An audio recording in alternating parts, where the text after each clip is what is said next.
past all of them as well. What a move for the 48. Oh, look at this, and onto the straight they come.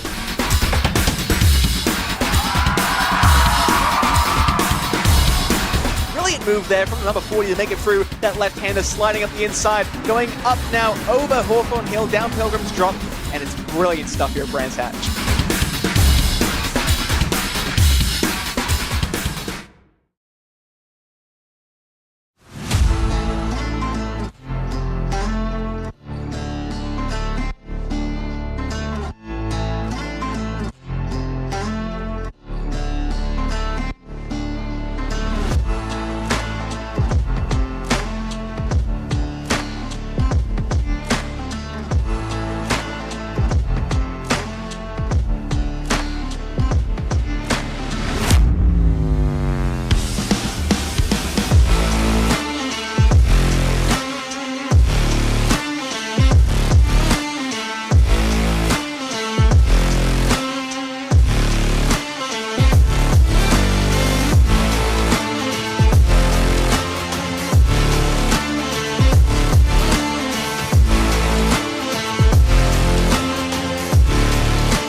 Don't trust your hearing.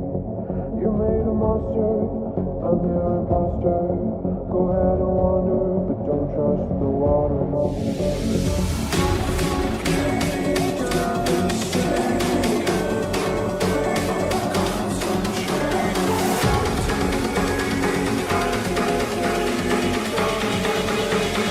I'm a member of the deep.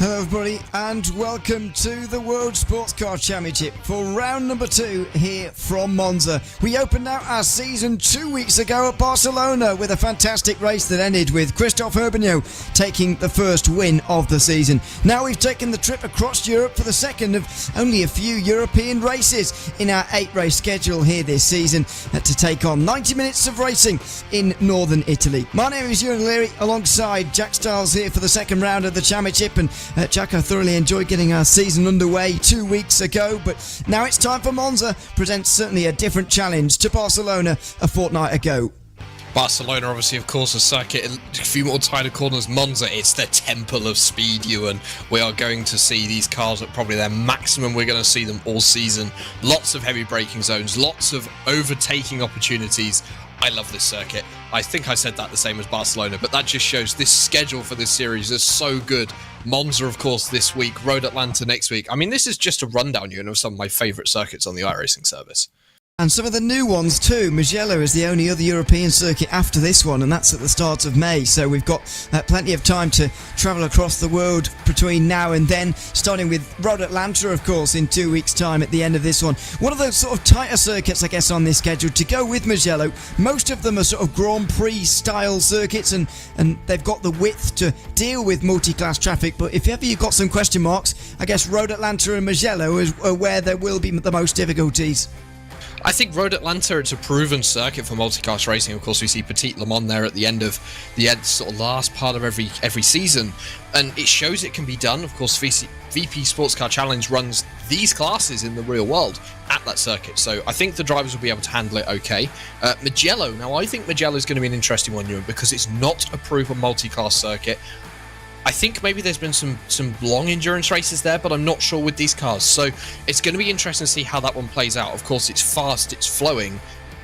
I'm looking forward to that one. I think it's going to be an interesting one.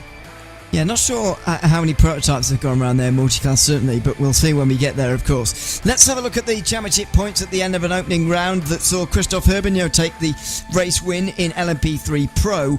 You can see that with the points gap that he has over Nathan Moore. Adam State finished on the podium, that's in LMP3 Pro, of course. Then it was Matt Caruana who recovered from problems during the race to finish in that 4th position, but as you can see in the points, it all changes around because it's not just about where you finish in the championship standings. Leo Bonamant and Matthias Pentelar have gone ahead of Caruana. Nikolai Loft as well is on the same amount of points, tied in 6th place. Mert Menderes and Doriano Ricciuti are in the 8th and 9th positions, tied on points again, with Callum Brandt the final driver in the top 10 in LMP3 Pro.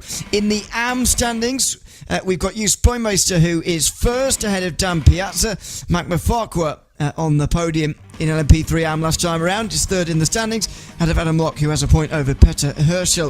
It's Nicholas Skertz, who is 6th ahead of Nicholas Salaputis. Adam Hedgecock is in 8th, tied with Tom Weston and Dallin Van Schaar, are all on 18 points for 8th place. In GT4, in the pro standings, it was Timo Hayden who took the win ahead of Alessandro Protti, who's actually got a qualifying ban for this second race of the season. Jeremy Rollo is third, and I guess tied in 2nd if you like. Adam Isaacson at 4th, ahead of Ashley Finch. Then it's Emmanuel Gaxella in 6th place, ahead of Richard Simner. Sasha Engelsey, Akram Zinune and Gergely Consabo round at the top 10 there. With the GT4 AM standings, Josh Boot leading here, ahead of the likes of Riley Phillips. Michael Goff is at 3rd, ahead of Lee Berridge, the reigning champion. Lee King McGee is at 5th, ahead of Evan Natafas. It's Paul King on 24 points in 7th, ahead of Hauser Hassan, Jack Wilkins and Rob Sutherland to round out the top 10 here in GT4 AM as well. So that's where we stand in terms of the championship. It's not very telling with the drivers or teams so far, but I guess this does leave a little bit more room for teams to make and lose points in just one round. WSR Esports Bookkicker accumulated the most during the first one. However, the gap from 2nd to 6th is just 2 points. Writer Engineering Esports, DCW Racing, AKM Racing UK, Kimura Racing Black and Impulse Racing all within 2 points of one another. Boots and VDS by Undercut and Old Dogs are tied in 7th place, with RD Simsport and Wild Things Racing rounding out the top 10 there in the team standings. I think it's worth touching on, Jack, just how those are accumulated and how they're actually added up, because teams can have 3 drivers in them, but the crucial ruling within those lines is the fact that you've got to have a member from both categories, which sort of encourages teams to spread their wings across both LMP3 and GT4 in this series. Yeah, indeed, and it's a very different approach to a team championship than maybe we've seen before in different championships on the iRacing service. So, as you say, you can have teams of 3 and 2 will score, but you have to have 1 in a different class. So you can have, say, 2 in LMP3, 1 in GT4, or vice versa. You can also run 2 driver teams if you maybe can't create a 3rd, but it has to be a driver in each class. So it'll be 1 in LMP3, 1 in GT4, but it allows teams to split their drivers across the classes. Say you've got someone who wants to run in LMP3, someone else in GT4, and we've got that opportunity to still have a team's championship. And also, I really like it in the Pro and AM, it's all thrown in together. The points are just added up, so we could actually have an AM team win the championship in the team standings. In theory, yes. LMP3 have already finished qualifying with 5.5 minutes to go. GT4 cars are still out there. It was Christophe Herbigno who took it over at Matt Caruana, with Petter Herschel the best time in LMP3 AM. Adam Isaacson currently leads GT4 Pro in these standings by just 0.2 of a second. He recently took that over from Nicholas Hyder and Timo Hayden, who were ahead of him not so long ago. And in GT4 AM, it's Josh Boot who's leading the way, although he is down in 11th overall in the GT4 standings. As you can see here, though, it's about the fight for slipstream around here at Monza. Monza. You can only imagine those games are going on in LMP3, and they're now going on in GT4 as well, as everybody tries to find a bit of free track. Of course, you don't want to be slowed up in the corners, but you do need that slipstream along the straights here as well.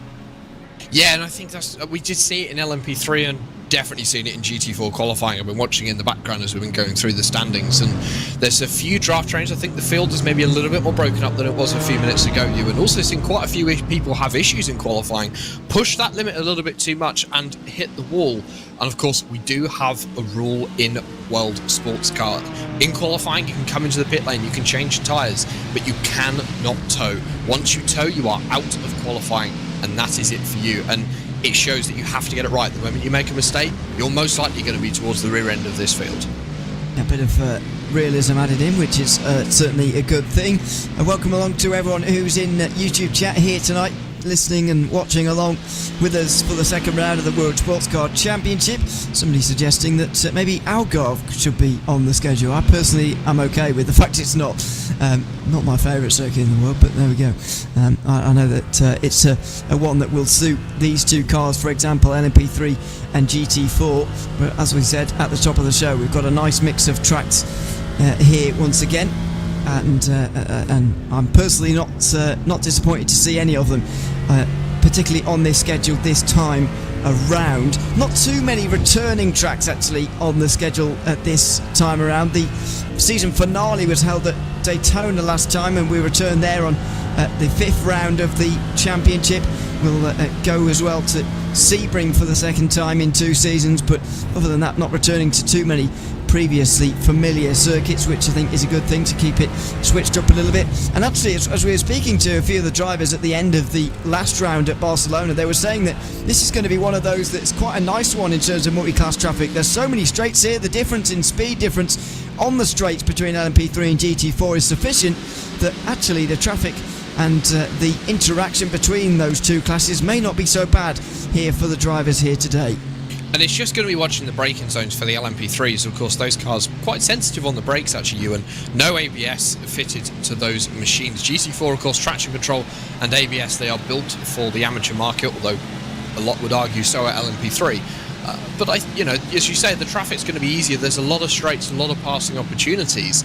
But I think as well for the LMP3 traffic, they're going to have to be careful because they're going to need to navigate GT4 while they could be passing each other. If you've got 2 GT4s going side by side into the first chicane, into the Variante di Rettifiglio, they're not going to be able to get an LMP3 up the inside to make a move on both of them. That's going to end in disaster. So I still think there's going to need to be a little bit of tactics in traffic. It's going to be a very different traffic race than what we saw at Barcelona, though. It is, and in terms of actual racing side by side as well, it's going to be different, of course. We've got 2 drivers who are excluded from this qualifying session.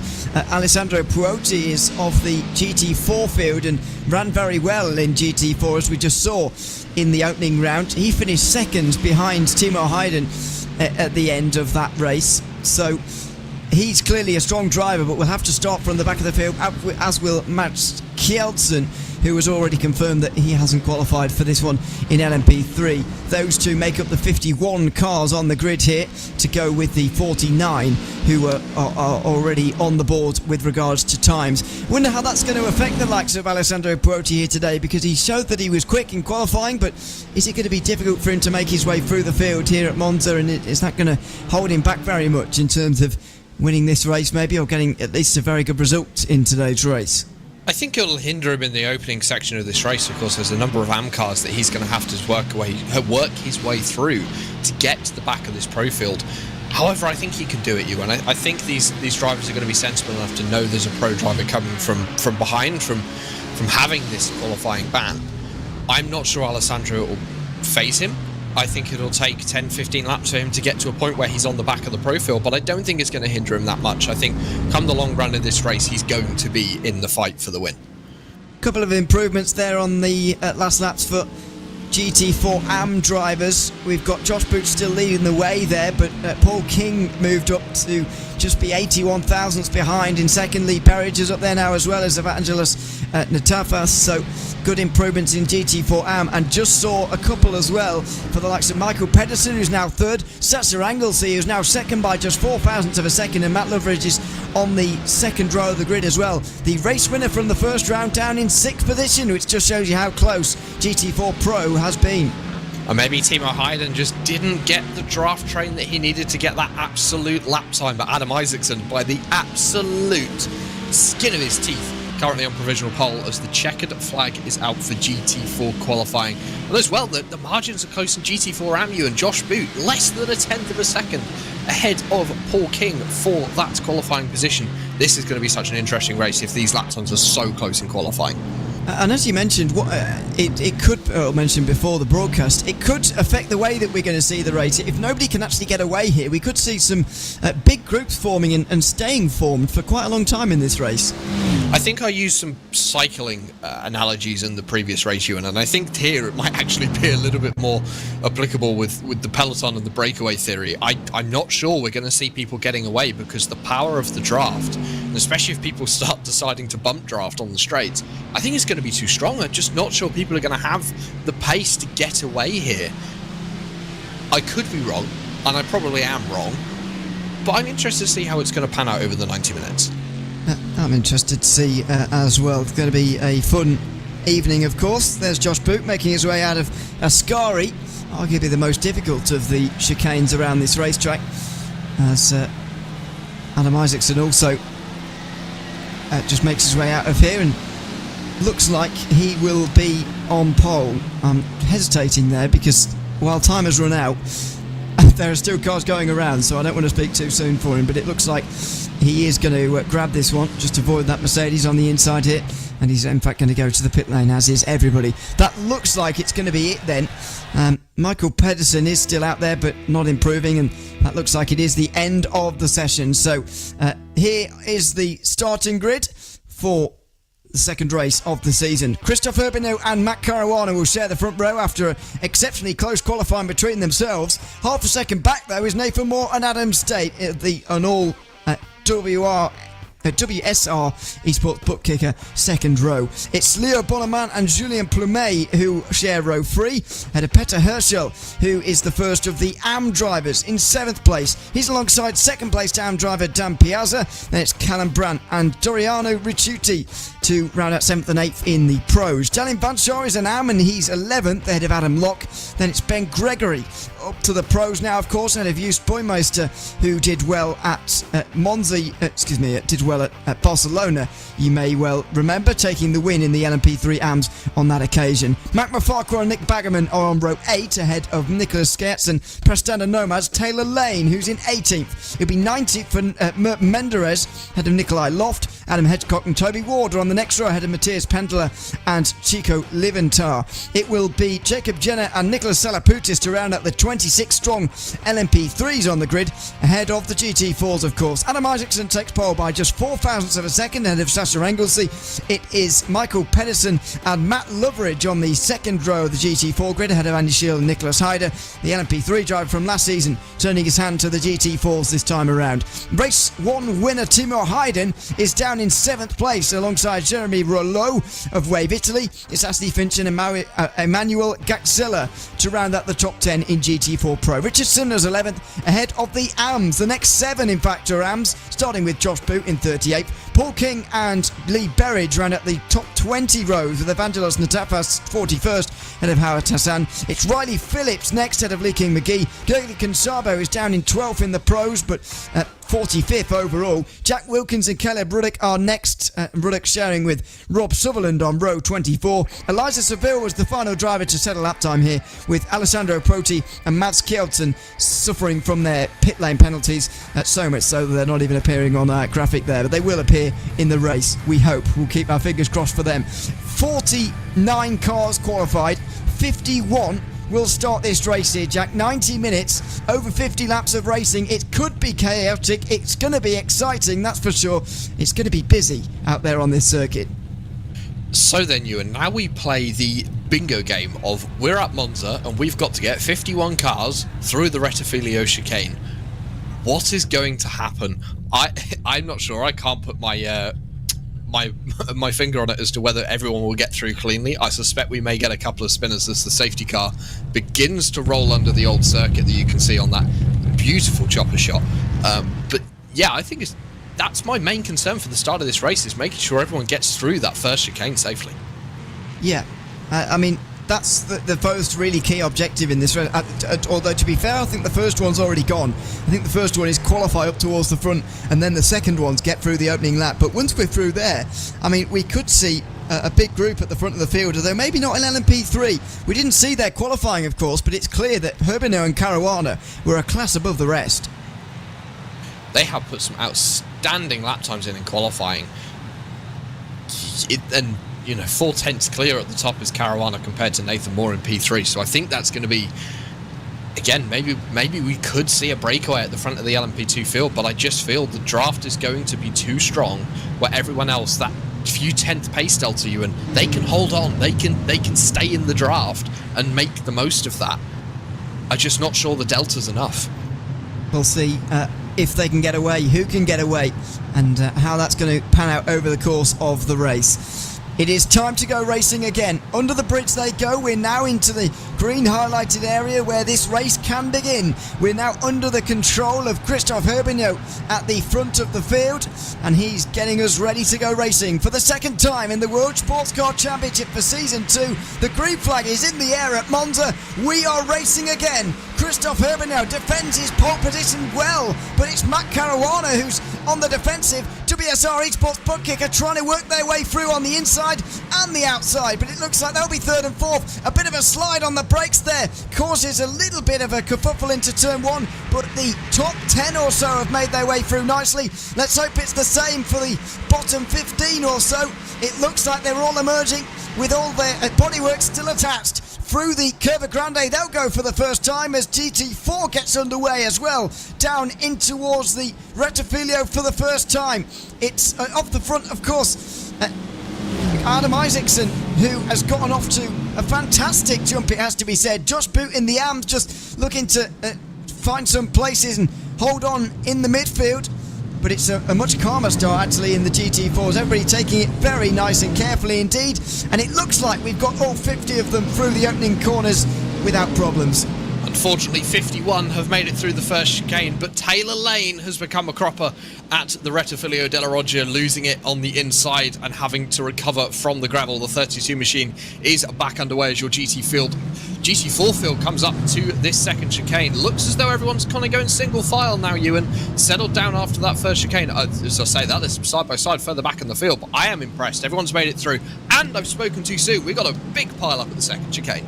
Oh dear, well, we'll get to that in a few moments' time. Back in GT4, I'm afraid. Eliza Seville elected to start from the pit lane, by the way, in the Aston Martin, so we'll be picking the way through. And there's more crashes, I'm afraid, at Lesmo 1. It's been a little bit of a chaotic one, I'm afraid, for those back in the GT4s, and especially at the back of the field. We've got suspension damage here for Lee Berridge. That's especially a disaster for him, I'm afraid. The GT4 AM driver. What a shame to see him with such suspension damage. It was a good opening chicane, and I guess when people look to the start of this race, they always think about that, but you forget about the second one, and there's more carnage now as one of the drivers gets it wrong on the brakes there in LMP3 and on the traction as well. The gloves are off now, Ewan. They've done one chicane and decided all hell is going to break loose. The GT4 field is incredibly fragmented. I think we've got 4 or 5 cars that have terminal damage. I think I saw the McLaren of Lee Berridge take a tow in that incident up on the Lesmos, as we've got more cars round at the second chicane. That's Doriani Ricciti in the LMP3 field. He's got back going again, joined around in the mid-pack. It's all going on. We can't keep up with this. It is all going on at the moment. Lee Berridge came into YouTube chat earlier on, by the way, to say that he was having false feedback issues today, so might be struggling a little bit. Well, I don't think he envisaged him struggling quite this much, but that's what he's got so far. Christophe Herbino still leads then, just under 2 tenths of a second between himself and Matt Caruana at the very front of the field. And further on back, there is a bit of a break in the field. Nathan Moore is third, but he's got 1.5 seconds up to the leading 2. Leo Bonamani is not even with Nathan Moore. The gap a second there as well. So it's very much in the midfield where this group has formed, and you weren't entirely wrong, Jack, to say that there would be big groups in this one. It's just not for the lead, somewhat surprisingly. Not actually in any of the classes until you work your way down to the GT4 AMs, where they have got a 4-car leading train, but that's mostly because they're embedded in the mid-pack anyway. I'm incredibly surprised by that. Of course, we do have the big midfield. So we're looking at the midfield of the GT4 pack, focusing on Andy Shield of the WSR Esports in the BMW. Actually, one of the only BMWs in our GT4 field this season. And as you can see, everyone, but Adam Isaacson's gone. He's got nearly a 3.5-second lead at the head of this field. And Matt Loveridge hasn't been able to keep up as we head to a replay. This looks like on the first lap of Rob Sutherland in the 258. What's happened here? Oh, he has got hit from behind. There was nothing that Rob could do there. Such an unfortunate incident, and I think that could be day done for the 258. May well be, I'm afraid. So a real shame back there. Someone missing the braking point, and a couple of cars taken out in that one. We've already seen Lee Burridge and Eliza Seville actually into the pit lane there. Riley Phillips as well in the GT4s. Rob Sutherland, of course, we just saw in that incident. But no LMP3s in pit lane just yet.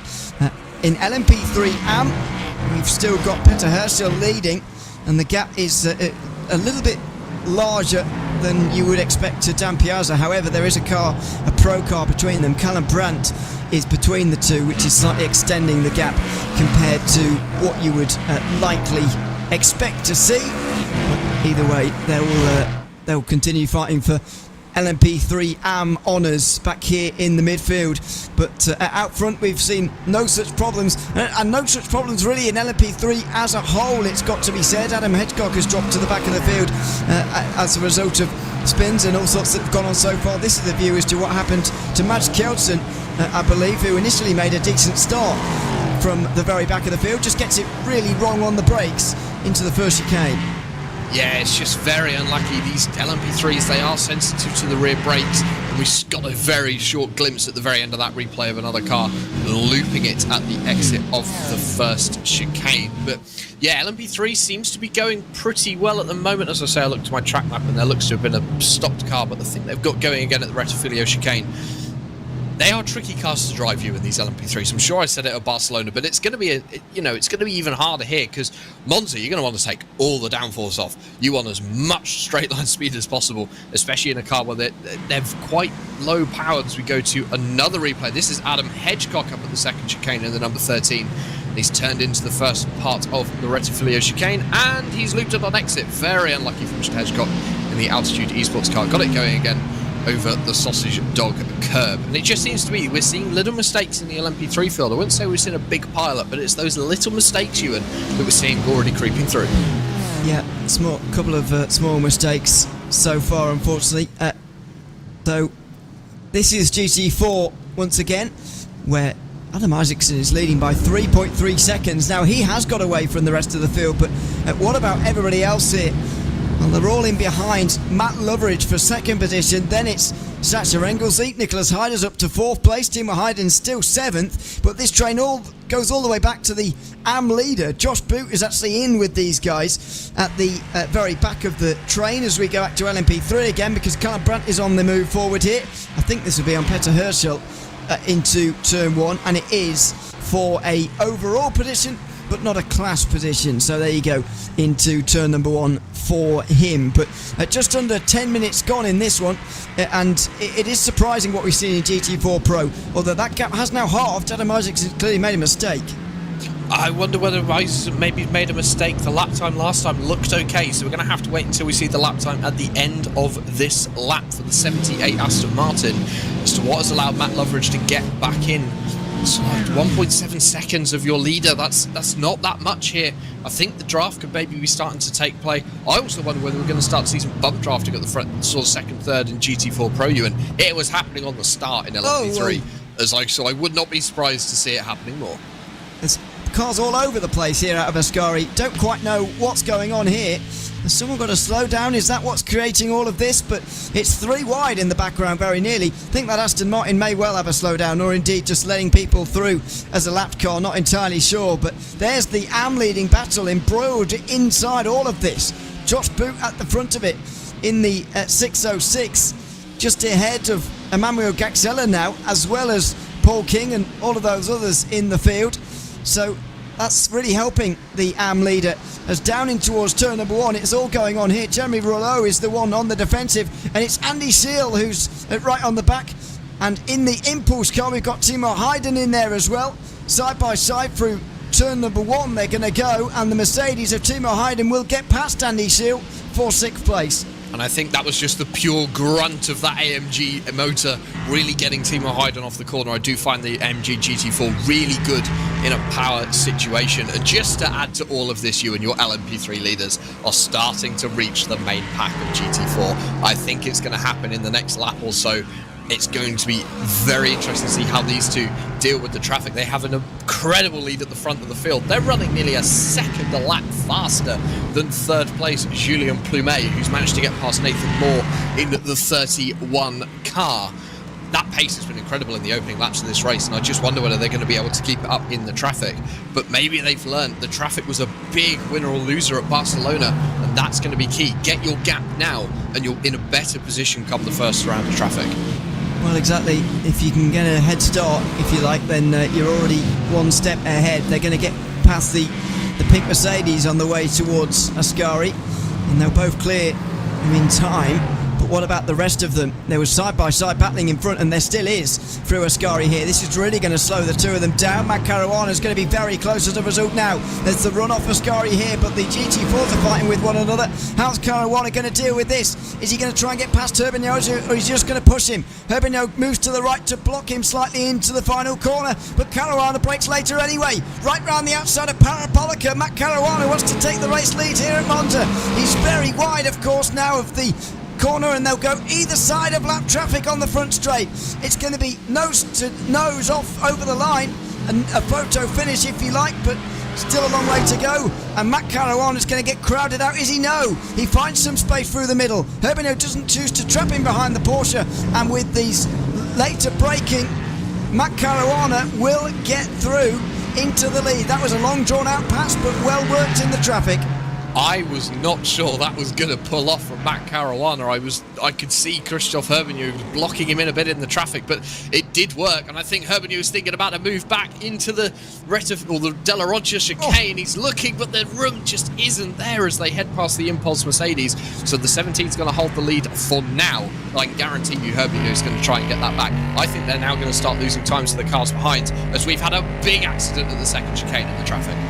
It looks like it, and there's a real gap opening up here in the lead now too, but you can just see the space that there is behind there all of a sudden, behind the two leaders in LMP3.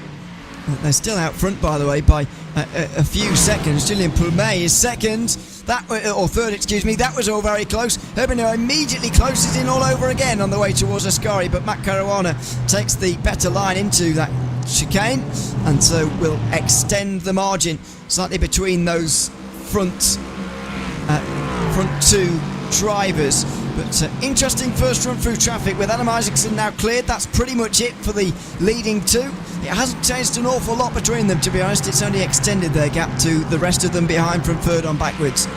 Herbignoz got really held up into the Parabolica. I think he was hoping to try and go a bit more around the outside of Adam Isaacson in the 78 SimRC.de Aston Martin, but didn't get the opportunity to, and that's opened the lead up to almost a second now. Replay of the incident that happened up at the De La Rocha chicane, and it just looks as though the 24 Aston Martin came in way too hot, and it's caused a multiple car pile-up. That just looks like a clear case of missed braking zone to me. It does. It was not even close to pulling that one up in time, I'm afraid. Big crash down at the second chicane. Look at this back here in the LMP3s. This is the mid-pack in AM. Oh, that's speaking of late braking, there's a bit more of it. And through the chicane, I'm afraid, for one of the Ligiers. So they did very well, actually, to not end up in the back of one of the GT4s. We'll rejoin again and lose all of those places in the end, but there's another moment that could have ended so badly. I'm not entirely sure what it is, because we're not even quarter of an hour in and we've seen two colossal, well, you could say three now, colossal out-braking manoeuvres there, where you're not just missing your marker by a bit, it looks like you're going 50 metres too late or something like that. Rich Uzi in the 14 did an incredible job not to actually hit anyone into the first chicane after he missed the braking point. A very good job of getting that down at the access road and the runoff to make sure that there was not an incident. Full kudos to him as we look at your LMP3 AM leader. This is Peter Herschel. He's opened a gap at the front of this AM field to around 2 seconds over the driver of Daniel Vachard, who is actually fighting with Ben Gregory. Gregory, of course, in the pro class. You can see him just in the back of your screen as, wow, Herschel choosing very late where he wants to go in the traffic. Side by side, just behind Herschel for the positions next up. It's Daniel Vachard versus Ben Gregory. Not a fight in class, but between pro versus AM. And it's Ben Gregory who has come out on top in that one, ahead of Vachard into the final corner. Now onto the front straight they'll go, in amongst some more of the GT4 traffic, especially at the front of their field. 3.5 seconds the gap between Isaacs and Loveridge, but Loveridge has only got Anglesey and Hyder with him now. There's this second group from 5th place on backwards that goes back to 8th, so we're really not seeing the group stay together as much as we thought. Not as much fuel saving going on as initially anticipated. I think maybe the traffic has helped just break up the field a little bit. I think some, especially if you say going through the Ascari chicane, if you're in an LMP3 and you stop behind a GT4, you can lose multiple seconds running through the traffic there because you can't drive it around the outside. These cars don't have the grip and they don't have the speed to be able to clear the GT4 by the time you get to that final left-hander in the Ascari chicane. So it's just not a feasible option. As we look at Nicola Loft into the second chicane, this is a nice little battle towards the rear of your LMP3 field. Oh. And I do have to kudos the LMP3 that's running around with no front end. I'm not 100% sure who that is. It's very hard to identify which car it is when you can't see the number. Yeah, oh, and there's someone off right in front of them here. May well be just the lower end of the top 10 here of LMP3. We'll try and ID that car if possible, but as you say, very difficult to do so if it is frontless. It might be Nick Baggerman who's a couple of positions ahead, or maybe Daniel Vachard, because he's lost a couple of places in the last few moments, and maybe that's one of the reasons why, because that's not going to help you at all. However, we did see from Barcelona a couple of weeks ago that actually you can get away sometimes if the contact wasn't too bad. The front bodywork may have fallen off, but you might not be too badly affected. And that is indeed Nick Baggerman by the looks of it in the 19 machine without that front end. And as well, these cars probably aren't running dive planes on the front here, Ewan. So I would say the front end is just there because it needs to be. It's a bit like a front wheel drive car where the rear tyres are there just to make sure it stays on the ground. So I'm not sure the front end is going to be doing much here. It's going to be a penalty in a straight line, which is probably why you're finding the 19 tuck in behind everyone else. It looks like he's running with a teammate as well, just to try and keep his pace in the field as we see the 12. Oh, everyone's off. Everyone's off into the first chicane. Actually, Baggerman was the only one who managed to make it through. And he's the one with half a car missing. I think Pentela may have been off the road, and there's a slowdown penalty there for someone as well. It may have been Vachard, who was right ahead of Baggerman on the way towards the first chicane there. It'll be side by side all over again here on the way down towards the De La Rogier. More locking up. Baggerman's got no front downforce at all. That's going to hinder his braking, as you've just seen. He locks everything up, and now he'll be overtaken first by Nikolai Loft and then Menderes. Both of them pro drivers. They muscle their way through, chopping onto the racing line a bit earlier than normal because there's no front end on the car that they're passing, and so they both work their way through. But clearly not a cause for concern and not a cause for a pit stop, although we're probably not quite in that window yet where you can make it to the end on one more stop after this one. I suspect the 19 is trying to get it to the first fuel stop. The drivers do get a fast repair in this series, so he will be able to replace that front clip, and there's a little bit of side damage as well on the number panel on the left-hand side, which you can also get repaired using that fast repair. However, it's his one reset he gets in this race, so he cannot slip up again. However, he's still in the pack, he's still trying to keep up and doing an excellent job of doing so. Maybe being helped by the fact that some people around him are also making mistakes. You've got a couple of pro drivers in this field, and maybe people who have been held up in the first sort of 20 minutes of this race who are trying to recover. The AMs are maybe getting caught out a little bit, not sure what the mentality of these drivers are here. But we've got the big pack. This is actually the biggest pack in LMP3, running from 13th right down through 21st. It's a very long line from and sort of all created by that front end, and here we go again. into the first chicane. It's all been ruined now, afraid. We spoke too soon. There's bodywork lying on the road down there now as well. As there's another driver without two more actually. Dalin Banshaw was not so long ago running in the podium positions of LMP3, but all of a sudden he's frontless, and I'm afraid podiumless on the exit of turn 1 all of a sudden. That was a big mess, and as soon as we said the biggest group on the field was making its way into the first chicane, they all went and crashed. If you're in the market for an Eligier JSP 320 front clip, head down to the Variante del Ritafiglio. There's 2 sat down there after that. So unfortunate for those two. It just looks like Van Shaw just locked his brakes. It was the rear brakes again, Ewan. Spun him round, did an excellent job of getting the car stopped, held his brakes, but it was, you know, black the track and no one had anywhere to go. And such an unfortunate incident at that corner. All over the curves in the background there for some of the GT4s, but we're following with some of the leaders, or some of those maybe better placed in the field of GT4s. This is Timo Heiden we're following in the Impulse car. Sasha Engelsey has lost quite a lot of time all of a sudden to Matt Loveridge for whatever reason, as has Nicholas Heider, and so they've been caught by Jeremy Rouleau, who's bringing along with him Timo Heiden and Andy Shield in the Impulse and WSR esports cars. No lap cars involved with these guys just for the moment, and maybe that's helping them a little bit. But Adam Isaacson still leads by 4 seconds. He raced out to that lead in the opening lap, feels like, and he's not looked back since.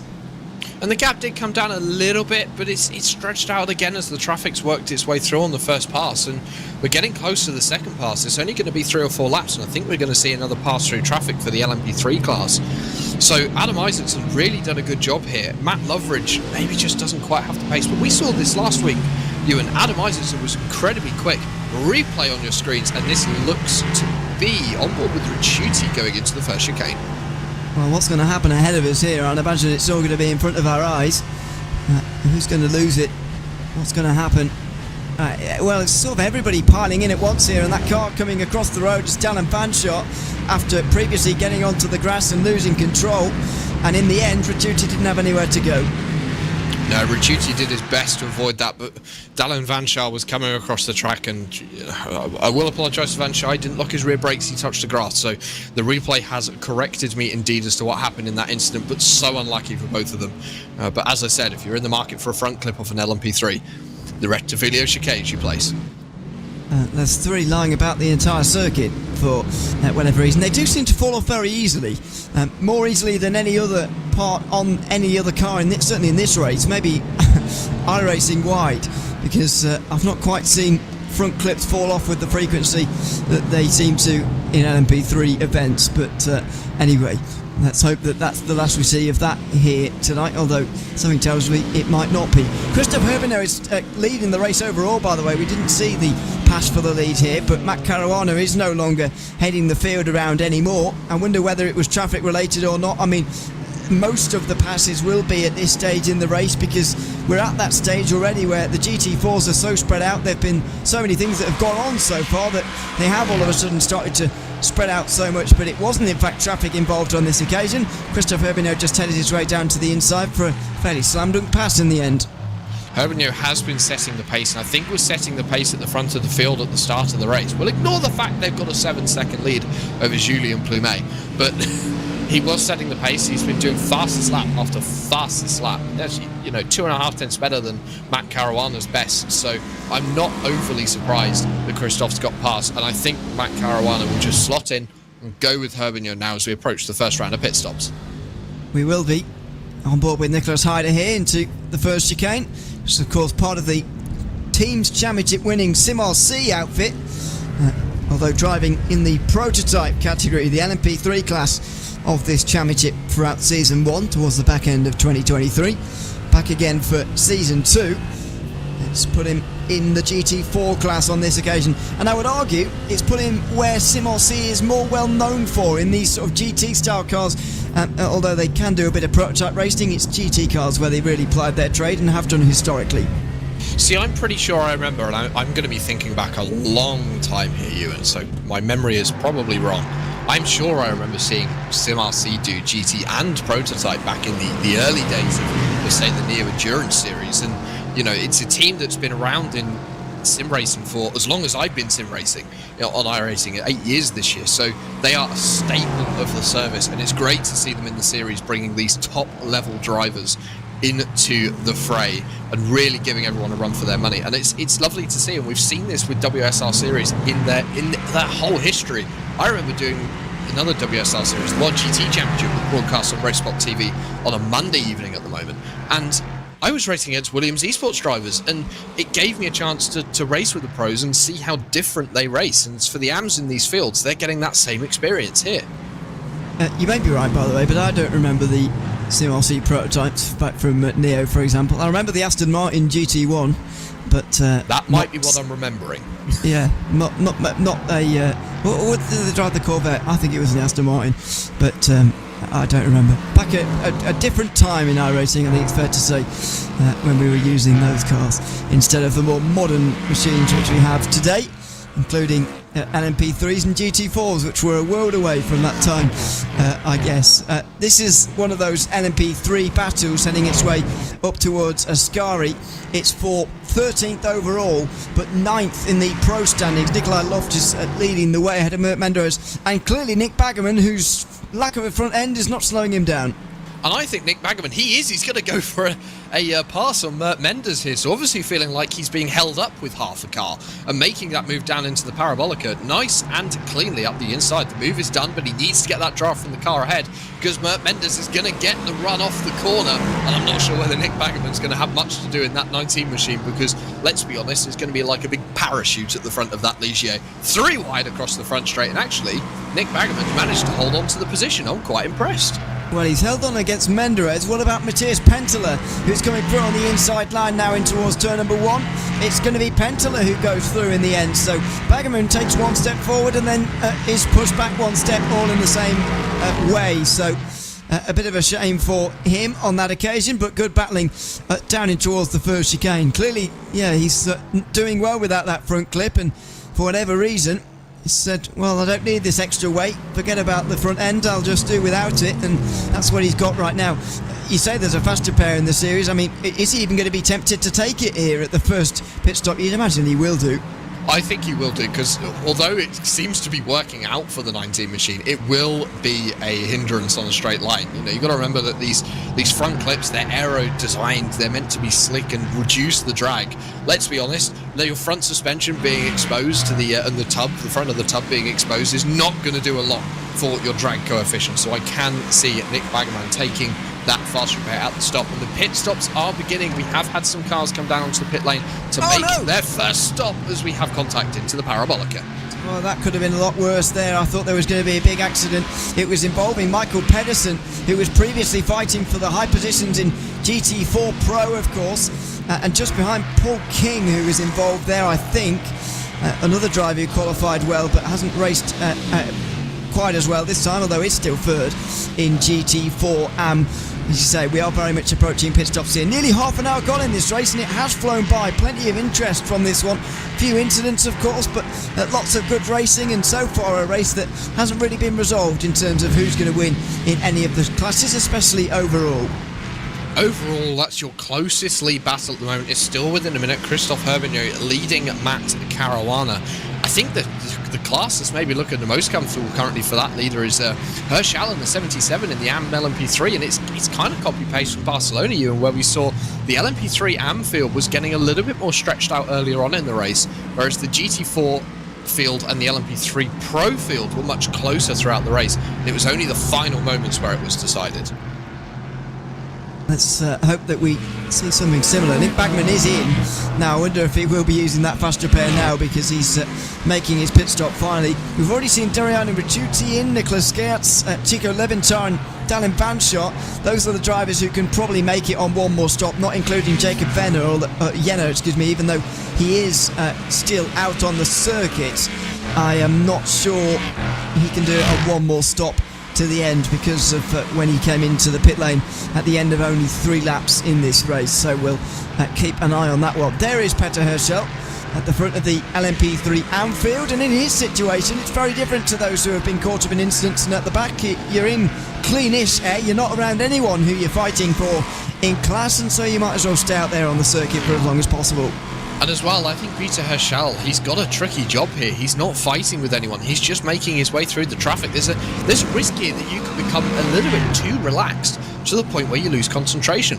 I am the first culprit of this. I've done it many a time in endurance racing. Side by side, Matthias Pentilla on Nicola Loft. As we head down the front straight, they're leaving each other lots of room, and I think, Matthias Pentilla, he's got past. I have a feeling that RD Sim Sport car, Ewan, not a lot of downforce on that car for the way it's been overtaking in a straight line over the past few laps. Maybe not, but we'll investigate a little further on that one. Just over an hour to go in this race. It's round 2 of the World Sports Car Championship here from Monza. Welcome along to everyone who is tuned in. Hope you're enjoying the race so far. We've got Christophe Herbinot leading the race by nearly 2 seconds ahead of Matt Caruana and Julien Plumet, who's 8 seconds adrift now from the overall lead, with the LMP3 AM leader being Peter Herschel, very much embedded within a lot of the LMP3 Pro battles. Now here is the LMP3 AM winner from Barcelona. Now if you remember the first half an hour from that race 2 weeks ago, you'll remember that you won't remember Hugh Spurmeister from it, because he didn't do anything and he wasn't on our screens and he was very anonymous. However, he won the race with some great strategy. I wonder if he'll catch everybody off guard and do it again here today. It's going to be interesting to see. I think we're now going to start to see the strategy play out. Obviously, we've had some cars who were pitted 7 laps ago, Ewan, for their first stop. A lot of your LMP3 field still haven't made their first stop. I know the majority of the GT4 field are in the same boat. People are going long at Monza. There's a rule in racing, Ewan, and I'm sure you'll know this as well, in that you want to spend as little time in the pit lane. And I think that is such an important rule here at Monza, because it's a long pit lane where you're not going very fast compared to a circuit where you can make up a lot of time. And as well, I think calling it with the traffic is going to be very important. Maybe you're going to try and get yourself out of the traffic, but if you're going to get yourself out of the traffic, will you then come out of the draft? And I think that draft is more important. That is possible around here, but we have seen a lot of splitting up so far in terms of draft. We'll see whether that continues or whether things settle down a little bit more now that we're into this race, and probably now half an hour through. This is the probably biggest group on the circuit all over again. Nikolai Loft has been involved in it the entire time. Matthias Pentler has finally worked his way to the front of it, with Dan Piazza sandwiched in the middle. Just behind there in the lighter livery, you can see Mert Menderes, who's been here for many occasion too. But this has arguably been one of the most entertaining battles of the race so far.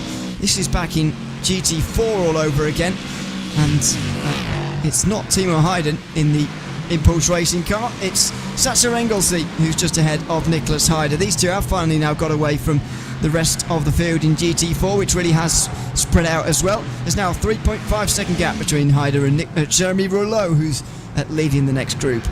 And they've got quite a large gap ahead to Matt Loveridge, looking at another 4 seconds ahead of Sasha Anglesey in that number 3 Mercedes. So they've got some work to do. Matt Caruana just set your fastest lap of the race. Obviously really trying to catch back up with Christophe Herbinot, stay with him into the pit stops. You can see them just navigating a little bit of traffic. They're into the quieter part of the section now, or quieter section of the circuit now, Ewan. But I have a feeling we're going to see the circuit start to turn into what we see in a special event, when it's just traffic everywhere all the time. You're not going through periods of traffic and periods of quiet. It's going to settle into a race where there's lots of traffic all the time. I think so. Side by side in towards turn 1. Not quite in the background here, the lower positions. That was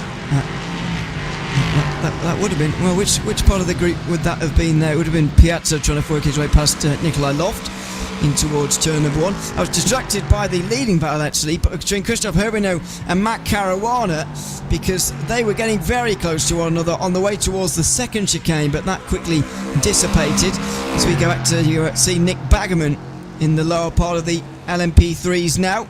He's just behind Adam Hedgecock and Ben Gregory, who might just find their way through on a few of the drivers who have just been into the pit lane on that lap. We're on board now with Baggerman in towards turn number 1, late on the brakes, watching the two in front go side by side. It's Hedgecock on the outside trying to work his way past. Oh, hasn't been able to do it, and driving straight into the side of him there was Nick Baggerman. That nice new front clip on Nick Baggerman's car may have had a little bit of damage, but your leaders are into the pit lane as they come down. They're going to stop pretty much next to each other as they were 1 and 2 in qualifying. They're going to, actually, yeah, they're still in the order they qualified in. So right at the end of pit lane here for Herbino and Caruana, and the whole LMP3 field's coming in. This is as far as the LMP3s can stretch it, I think. I'm not sure. We may see a few cars go one lap more, but I think that's going to be a push. Looks like it. With the limit at 33 minutes, slightly concerned about some of those who have come in very early in this race. Hedgecock gets very loose there out of Lesmo 2 and just about saves it. So, what are the pit stop times going to be for the leading two on this occasion? It looks like Herbino with a slightly shorter time on pit lane than Matt Caruana this time around. 1.7 seconds the margin in terms of pit lane disparity. And Herbino will get a bit of an advantage as a result of that. Not entirely sure as to the point of that. He was trailing for a little bit, of course, and saving fuel, but I personally think that Caruana was behind for longer, so I don't think it would have been fuel saving that's created that, but maybe, and if so, he's created a legitimate 2-second gap here. Don't forget, Ewan, we do see a shorter stint in this race. We saw a couple of drivers take it in the middle. We see quite a few of our drivers take it towards the end of the race as pit lane exit is busy with your LMP3 field. This is the Nicola Loft battle we are seeing on your screens. Is that 6 LMP3s going into the first chicane altogether? Yes, it is, and they're all pro cars. This is a big kerfuffle for positions in your pro field. With it looks as though Dan Piazza involved in that from your AM class as well, but they've all got through safely, which is a good thing. So I wonder whether Christoph Herbino just playing a little bit of strategy, taking a little bit less fuel to make sure he's got that gap, try and open it up for this last pit stop. Would you believe this is the 10th overall now in the field? Lockups into the second chicane, side by side, and I'm not sure how there wasn't contact. Exceptionally close to a bit of contact back there for Nick Baggerman and Ben Gregory again, who are going side by side. Adam Locke has joined them as an AM driver. He must be a bit frustrated because only Dan Piazza is an AM driver in the group, and he's separated by a few cars now and a couple of seconds too as a result of the battling that's gone on in front of him. This is the view from Adam Locke. Look at the gap, 2.6 seconds, and there's nothing he can really do to close it for now.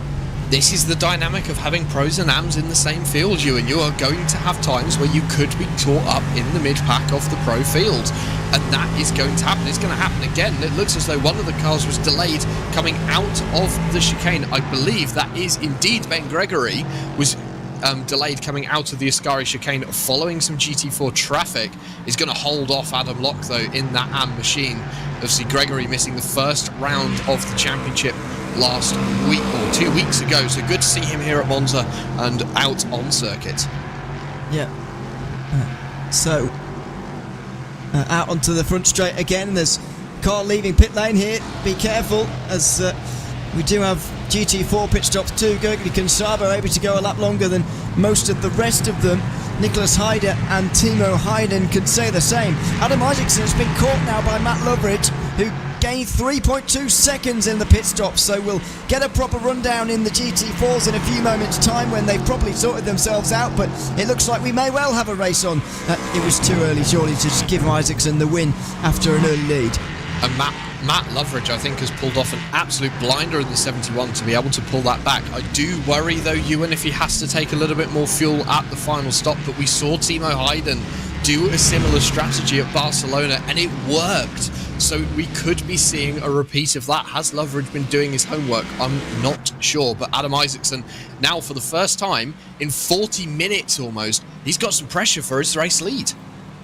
Yeah. That's good news for us. I personally think even if he has underfueled there and got himself into a bit of trouble doing so, I personally don't think it would be too bad for him, because I personally think he would just sit behind Isaacson here and fuel save to the absolute maximum while he's in the slipstream, and he certainly can do that around this venue, so I don't think he's in too much trouble, and he's going to purely play that game as best as he possibly can to save the most amount of fuel possible. To go along with your theory at the start of the day, I'm surprised we haven't seen more of that over the course of the race today, because it is one of those circuits where you can save a lot, and it's basically free time. It's time that you won't have to give up later on, whereas a short fill, of course, is a little bit different because you have to put more fuel in at the second stop of the race, and that might be what's happening at the front of GT4 Pro. But if Loveridge gains the fuel to sort of save that, then he's played a blinder, and he's up there all of a sudden in the conversation for the win.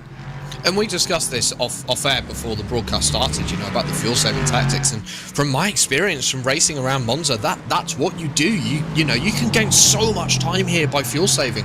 So I'm surprised we haven't seen more of it. But Matt Loveridge, I agree. If he's pulled off, if he can save this fuel now, sitting in the draft of Adam Isaacson, making sure that he can cover off that extra time he needs to take at the final stop, this could be it. This could be the challenge for the race win in GT4 Pro, and I think that's going to be such an important thing to see. Obviously, we've seen it in LMP2 as well. Christoph Herbigno opening the gap at the head of the field by taking a shorter stop. Matt Loveridge closing the gap at the front of the GT4 field by taking a shorter stop. It's a genuine strategy call, and I think we aren't done with seeing it. Some people could be waiting later on into the race to use that. Yeah, certainly.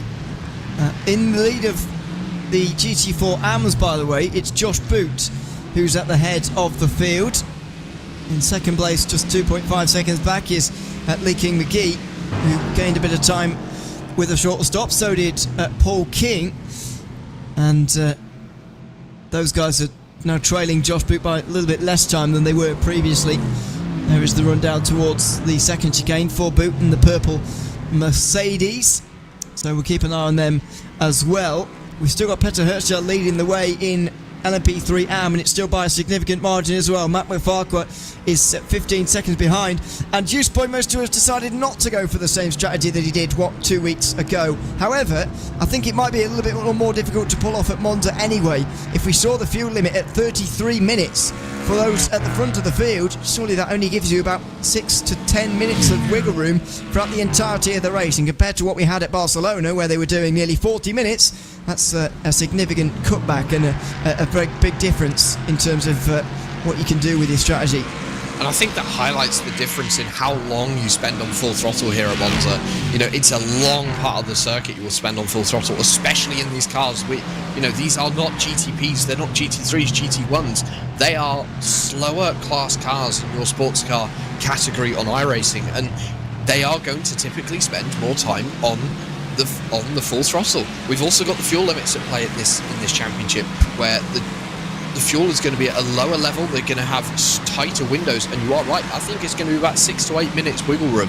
If you can save it, maybe you can save yourself an extra minute, 90 seconds worth of fuel at the end of this race, but realistically that's not even a lap in an LMP3 car if you can save 90 seconds of fuel. If you're in a big pack like we have seen in the mid pack of LMP3 or GT4, maybe you can save yourself 2 or 3 minutes worth of fuel, and that's where the difference is going to start to come in. Yeah, it is. This is by far the most interesting battle in arguably the field, actually, in LMP3 certainly. It's all going on back here from pretty much Matt McFarquhar in 9th place overall, right the way down to even Nicholas Salaputis in 24th.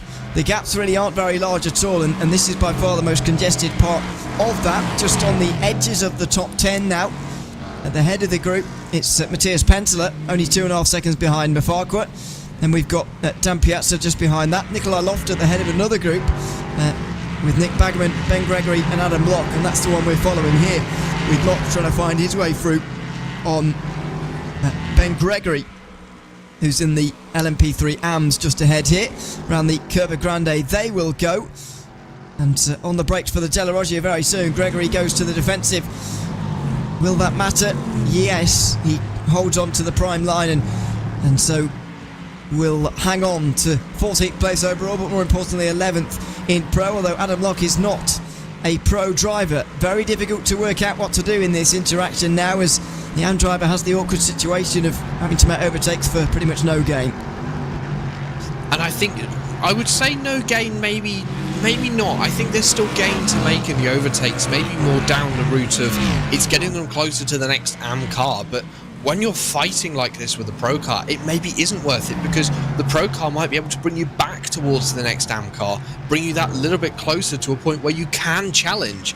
And I think we're going to see that. Ben Gregory I've known Ben for many years. He's an excellent racer, very, very aggressive, will not back down from a fight, and I think that's one of the reasons why people, why he does race hard. And maybe if Adam Locke just tucked in behind him, followed Ben can drag them back to that pack and pull them back towards the next down car in the field. It's going to be very close between the two now. Gregory's totally lost the rest of them just for now, and he's going to have to go on the defensive again in towards turn number 1. Here comes Adam Locke on the outside in the 555 car. The blue Ligier should work its way through now, has its nose in front on the way to the braking zone, and in the end doesn't have to work too hard for it. Immediately ahead, Nick Baggerman is on the move as well, as it's side by side between himself and Nikolai Loft for 9th place in the LMP3 Pros. That is an actual fight for class position and not just for overall shuffling, and it's Baggerman who's worked his way through. I'm not entirely sure he's going a lot quicker than what he was before. His front end was reattached at that first pit stop, but it must be helping him a little bit, especially in a straight line, and he's starting to move forward now rather than backwards. I would think he has a little bit more on a straight line, so I think Ben Gregory might have got a slowdown in the background there.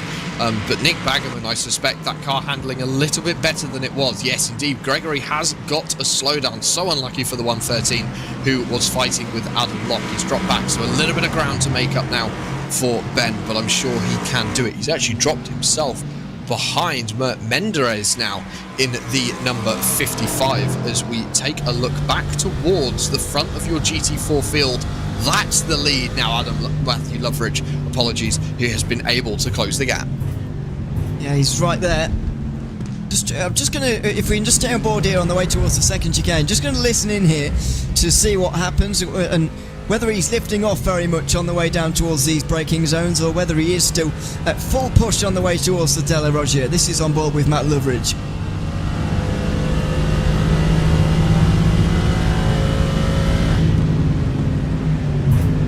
That was fairly significant.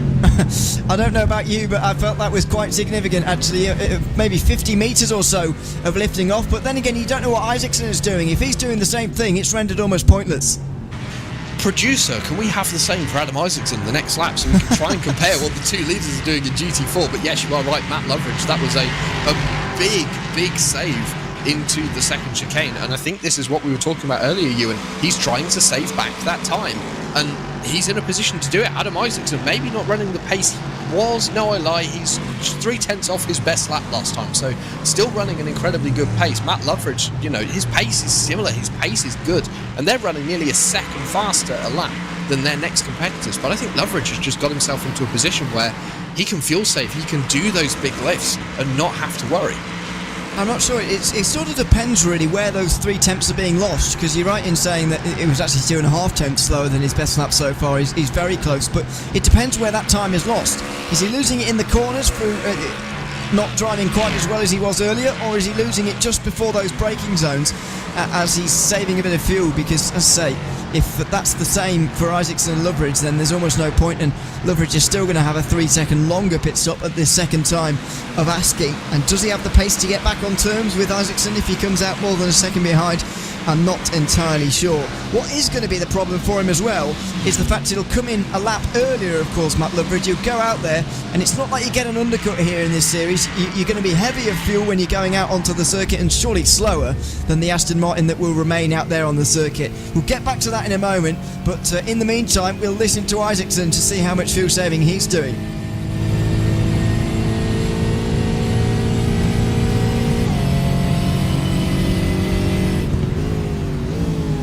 Not as much. There's a hint of a lift, but not as much. I wouldn't even call that a lift. I would say that Adam Isaacson is not saving the fuel here, and Matt Loveridge is trying to make that lap of fuel back, as you said. I think they're going to be equal. I think they're going to pit at the same time. They're both 6.5 laps into their current stint, so I can see them both pitting on the same lap here. Well, if he manages that, then Loveridge is right in the game, and then you just never know what can happen around here. I haven't checked in with these two for a while. It's Christoph Herbenau in the front of your shot in the very similar livery just behind, although they're not teammates. It's Matt Caruana who is in the second position. Christoph Herbenau, part of Boots and VDS, of course, in this championship. And just trailing him, Matt Caruana, part of Kimura Racing Orange. in the second position. A rare moment of no traffic for them actually on the front straight here as we've crossed over the halfway mark in this race now. 42.5 minutes to go, and it looks like these two have maybe had a bit of a sensible second stint to this one, especially in Matt Caruana's sense, because his pit stop was longer than that previous time around. He's done the very important thing of catching up to Christophe Herbigno, and now he's just sitting behind him. Is he just going to fuel save and wait for the moment to strike? Because even if he doesn't fuel save, and they both don't, he'll have the advantage at this next pit stop and maybe head out the pit lane first. Yeah, this is going to be an interesting one, because obviously it's the same situation that we've got in GT4 Pro, but flipped, where the car with the shorter stop is the leader, as you said, Christophe Herbigno. So I can see Matt Caruana, he's definitely going to be fuel saving at this point. I think if he weren't fuel saving, unless he cannot keep up and he needs to push, full push to stay with Christophe Herbigno, I think Caruana must be fuel saving here, because otherwise he's going to be attempting overtakes all the time, and it's just going to be wasting the fuel. So, do you know what? I think this is going to be a similar situation as GT4, where I think they're going to pit at the same time, but a very different outcome. Because GT4, I can see them both coming out in the same order they're currently in, but with Matt Loveridge and Adam Isaacson taking similar length pit stops. Loveridge has obviously got to work back his fuel that his time that he's lost in the previous stop that's just happened. These two at the front of your LMP3 field, I think that's going to be completely different. I think we could see Matt Caruana do the jump for the lead and almost flip what happened at the first pit stop. Let's see if it does. This is very busy back in GT4. Haven't checked in with one of these battles for a little while, but it's Nicholas Hyder at the head of this one, ahead of Alessandro Proti, who has done a very short first pit stop, as you might be able to imagine, just to get yourself out of the traffic. But nevertheless, to be up to sixth place from starting right at the back of the field is a very, very impressive drive indeed. There are 13 GT4 pros in the field here today and 11 AMs. So you do the maths. That puts you 24th in the GT4 field to start. Alessandro Proti is already up to 6th. But Proti, as you say, he will have to take a longer stop due to that short first stop. He's probably going to lose around 10-15 seconds to the cars around him, looking at how the pit stop times are going to play out. So that's also going to be a very interesting dynamic as to how that's going to work come the second round of pit stops. So I'm not sure Proti going to lose too much time. He's in a pack, he's going to be saving fuel. It's going to be damage limitation for the 61. Down in towards turn 1 they go, and could be some more damage limitation here, or maybe just damage. Jeremy Rouleau looking to the inside, doesn't go through with it though. Andy Seal right there too in the BMW. In fact, it's all groups inside the top 8 here. You've got these guys fighting over 5th position, Sasha Engelsey and Timo Hayden for 3rd place. We've got Adam Isaacson and Matt Loveridge for first, who we've been following a little bit for the last few moments. Now we've got Chico Leventhal into the pit lane from LMP3. I have a feeling that we're still slightly too early to be seeing the last pit stop before the end. I think if you could get to the end from here if you did some fuel saving, but an important thing to note while we're on the subject of the LMP3 field, we've had a change for lead you, and Matt Caruana's got through at the Ascari chicane. Christophe Herbigno has now dropped back. It wasn't traffic. It looks as though Caruana did it on his own accord, and he's got through. He's leading this motor race. Well, that's not a lead change I was expecting to see, if I'm honest. Meanwhile, this is the battle for 3rd place overall, and it involves Adam State, Julien Plumet and Nathan Moore. In the way towards turn number 1, there was a hint of 3 wide, but not quite. The WSR Sportscar guys are trying to get back to 3rd and 4th as they were dominating those positions in qualifying, but it's not going to be the same in the race. They nearly crash into one another as up onto 2 wheels. Adam State very nearly gets rear-ended and T-boned by Nathan Moore. But goodness me, they sort themselves out, thankfully, now. And we'll get another look at that in towards the Ascari chicane for the lead. But dearie me, that was not good from the 2 teammates there. Nathan Moore now ahead of Adam State. This is what happened though. Herbigno didn't want to give the lead up. Caruana desperately wanted the lead. It was the outside into Ascari. He just broke later. More commitment, and he had 1st position. And an excellent move by Matt Caruana, pitch perfect, no contact, no risk really.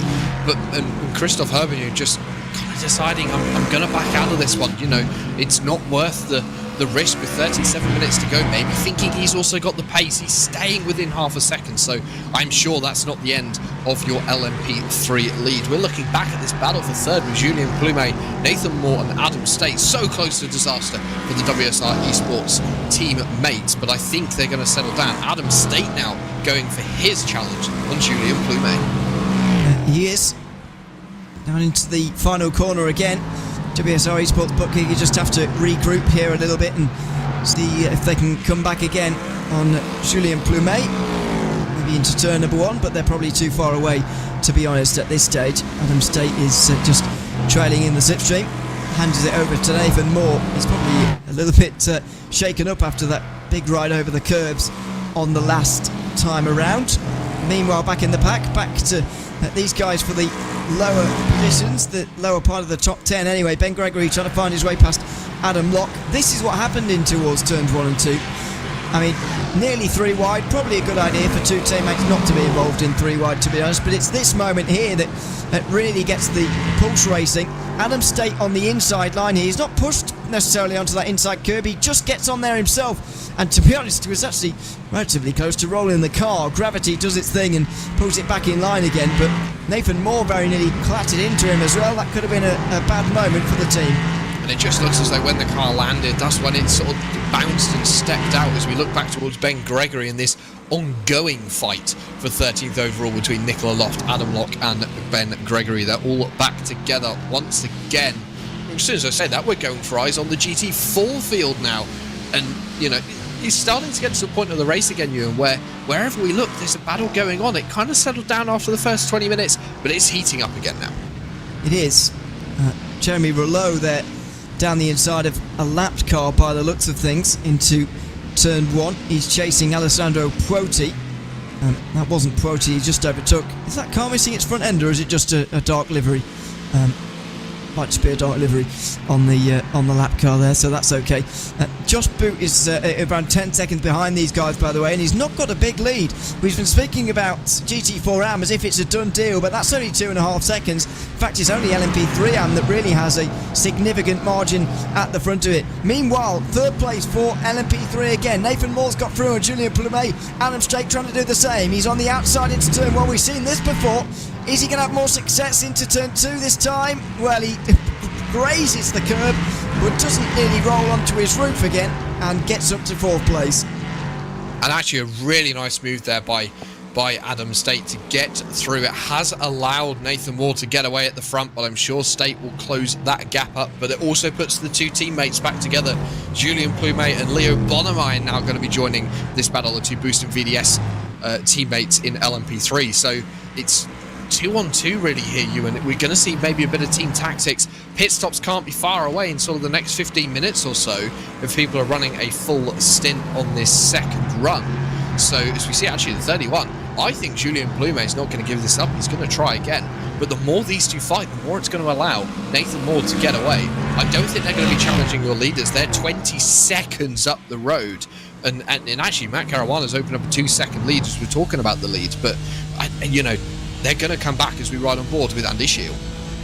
Yeah, I think it would be better for Plumet to sit in behind and just follow, but whether he'll do that or not is another question. We ride now with Andy Shield down towards the first chicane again. On the riding on board with one of the rare BMWs in the field, as you were talking about earlier on, not too many of them in the field here this season. It's Aston Martin leading Mercedes, and Mercedes incidentally covering the next 6 places in the field. The first Porsche down in 11th overall and 10th in Pro with Richard Simner, who drove, of course, that car last season. Doing so again, I believe so anyway. Meanwhile, battles in LMP3. It's been a lot going on today, and this battle for 13th place has been one of the most constant. Adam Locke at the front of it. Now, what went on to create all of this? Doriani Ricciuti into the Ascari chicane, getting up on the curbs. Doesn't always like them, and well, it wasn't actually on the curbs at all, was it? It's just a quick spin on the exit. Thankfully nobody around to clatter into him.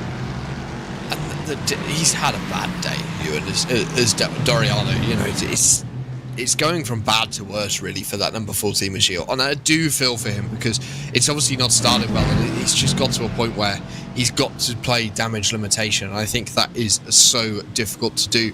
Eyes on your third place battle in GT4 Pro, and this is between Sasha Anglesey and Timo Hayden, the two teammates at Impulse Racing. Now this could be interesting. Are they going to play team tactics? Maybe try and close the gap to the leaders? I'm not sure. It's about 7 seconds. However, it's going to be interesting to see what they can do. Actually, to be fair, I can see them trying to build a gap to the cars behind, because they've only got about a 4-second gap to that pack. You can see them at the back of your screen with a little bit of traffic in between. You mentioned other team games going on. I think there already are, because look at the pit stop time for Hayden, 4 seconds quicker than what we saw for Sasha Anglesey there, and 7 seconds quicker than Adam Isaacson there, by the way, in the pit lane for Hayden. So what they've done is they've basically got these two cars together, so we'll fuel them for the right amount to put them together on the racetrack. We'll get them away from everybody else, and we'll get the car that put more fuel in to lead the car that's a little bit light on fuel around. Timo Hayden being the car that's caused light on fuel, Sasha Anglesey doing the towing in these two identical Mercedes. So arguably they already are playing the team game here. It's just a case of whether that will keep them ahead of the likes of Nicholas Heider. I would imagine surely that Nicholas Heider will be able to be kept at bay, because Heider put more fuel in at the first pit stop. However, the gap 5 seconds, maybe it is small enough that that can change. As we go back to Leo Bonneman here, who's ahead of Adam State, because the pit stops have begun for the final round here with 31 minutes to go. Adam State looks to be the first of your LMP3 frontrunners to come into the pit lane. There are a couple of people who have already come in, but Adam State, the first of your sort of top 5, top 6 group who have come down onto the pit lane. With about 19 laps to go, that is going to be pretty much a full run. As you see your track conditions on the right-hand side of your screen. It's no pretty wind cool today, actually. No wind. I'm very surprised at that with Monza, but 24C track temp. It's been nice and cool today for these drivers. Obviously, running in the morning time, so the track temperatures will be a bit cool, and also with it being March in Italy, it's not as warm as it would be in the summer. Yeah, I'd still take it. 20 degrees, that'd be nice. But there we go. Back up to a couple of kilometres an hour on the wind, but nevertheless, not too straining in terms of that. Not that it's the most important of those things that we look at down the bottom of the screen. And actually, it's not going to be a season of horrendous tyre and track temperatures, is it? I suppose we got Interlagos coming up, which is one of those that you do pinpoint as maybe one that could get out of hand, but what time of year is it going to be when by the time we get there? It's going to be the 9th of April. I mean, it's not exactly the prime summertime, time for high temperatures around there, so if anywhere is going to be a struggle, it will be there, but with the time of year we're running this season, you won't imagine it will get out of hand. I would disagree. This in the southern hemisphere, which is, so it's currently their summer. Good point. if the round of Ivor that happened, Ivor Endurance, another series broadcast here on RaceSpotTV, when that happened a few weeks ago, we were hitting 60 degrees. I think actually that was a cool track temperature in sort of the midday heat. So I think Interlagos could be the one round that we see extreme tyre temperatures and people really having to think about the tyre strategy. Maybe even 2 tyre stops might be the fastest. The strategy that Adam State pulled off at Barcelona last week, which didn't quite work, where he took tyres on the final stop. Now I think that could work at Interlagos because of the tyre drop-off. We were seeing a second a lap in GT3 after about 5 laps into a stint. Now you put that on an LMP3 where they haven't got ABS, or a GT4 where you've got to rely on the mechanical grip that little bit more. I think those tyres are going to be important. It's going to be a big talking point come Interlagos. Very good point. I've forgotten about the way that the geography works with that. So there we are. We'll be there on the 9th of April. We'll of course have all these races live on RaceSpotTV, including coming up this weekend. Plenty of racing actually this week. We're back into the swing of things with a new iRacing season, of course. Meanwhile though, still half an hour to go here, near about. Matt Caruana is leading the way by 2 seconds ahead of Christophe Herbigno. And further back, Nathan Moore is running third, 20 seconds further behind. Leo Bonneman has just gone ahead of Julien Plumet, but that's the battle for 4th position in the field. And then next one's for the likes of 11th position, Mendes ahead of Nikolai Loft, for example, in the field. So 28 minutes to go, still plenty to figure out here. None of the real leaders have been in to the pit lane yet, although that might be about to change. Matthias Penteler is in. That's from 9th place, the first of the top 10 really to have come in, apart from, of course, the WSR driver of Adam State, who came in from the top 5 earlier on. But we're getting to that time now. The final pit stop must be soon, and you'd imagine it will be Christophe Hermignaud first, since he took a little bit less fuel than Matt Caruana in those leading two anyway. It depends how much Matt Caruana's been able to save in the time he was sat on the draft, but at the same time, he's out the front of the field. He's running in open air where you are going to naturally use more fuel. That gap has stabilised around the 2.5 seconds, so Caruana clearly finding some pace. Maybe Hermignaud's decided, I need to save some fuel, I need to try something different here, just to try and get back into the lead of this race, as we see Nicola Loft come back out onto the racing surface. Does look to be a little bit of traffic, but he's going to slot in quite nicely in behind one of the LMP3s into the first chicane. So we are starting to see the pit stops, and actually here we go. Christophe Hermignaud, he has choked, he's into the pit lane. The leading duo, apologies, it's starting. Not all of them in though. Nathan Moore stayed out again. Leo Bonneman and Julien Plumet are into the pit lane. You've just seen that on your screen through there. But Caruana stays out, so does Moore. There is Christophe Hermignaud out already. Back out there onto the circuit after the stop. Back into 4th position. What's the gap to those behind? Well, not many of those who was around earlier have pitted so far, so not much use looking into that. 22.2 seconds in the box, so remember that number. That's what Matt Caruana is going to have to match or better with regards to the time. I'd imagine that he might well do with this next pit stop. We'll see though. You can see it being under 20 seconds as he has an awkward moment in traffic here, side by side just behind him, incidentally. Is he going to come in though the lap straight afterwards to be absolutely sure of where he is in relation to his rival, or will he run this tank dry? I think you have to run it dry, because then you're on lighter fuel at the end of the stint. You know, the amount of fuel you've got to take, it's the same regardless. I do wonder whether he tries to go to the end. But interestingly, so Christophe Hermignaud, as you say, 22.2 seconds in the box. According to my timing screens, Adam State had a shorter pit stop, around 19 seconds. So actually, I would say Christophe Hermignaud a longer stop, but that is maybe offsetting the shorter stop he took. So are we going to see similar for Matt Caruana under that 20-second barrier? If he can do that, I think he's in a very comfortable position. Yeah, I think we are going to see that. And also, I spoke about this earlier on, but the disadvantage Christophe Hermignaud has got at the moment, and the one that Matt Caruana is really driving home at the minute, is the fact that the race leader is low on fuel out there, running on empty almost. I reckon he's got 1 lap of fuel on at most, maybe 2. But Christophe Hermignaud is almost full on the tank here, so will surely be a lot slower as a result of the extra weight. But the difference is Matt Caruana is in heavy LMP3 traffic. As you're looking at Christophe Hermignaud now, and he's on his own. There's some GT4s around him, but he's looking pretty good. You know, I wonder whether Matt Caruana, yes, he's running long, yes, he's trying to use the pit stop advantage, but has he lost too much time in the LMP3 traffic as he makes his way through his own class? And you know, speaking from personal experience, lapping slower classes, that's okay. Lapping your own class is so difficult because the speed differential is so small. You have to get past cleanly, you have to get past efficiently, and if Matt Caruana isn't doing that, this could be the difference between winning or losing this race. That's a good point, because you can see there's 4 LMP3s in the background there that Caruana will have surely had to go through in the last few moments. Now down into the final corner all over again for Matt Caruana. Will this be the moment with 24 minutes to go? I reckon so, but if he saved some fuel, then he will be able to continue on. But it will be this time around that he's into the pit lane, and now it's the big moment. 22.5 seconds was the amount of time that Christophe Hermignaud spent in the box, and so that's the magic number for Matt Caruana. You'd imagine it would be at least a couple of seconds quicker, because Hermignaud was a couple of seconds quicker the first time around, 1.7 seconds to be exact. So that surely is going to be offset, and with any fuel saving that Caruana has done, maybe that will also allow him to take a lap of fuel out. But how safe is he going to run this one? How close to the line is he going to fuel this car?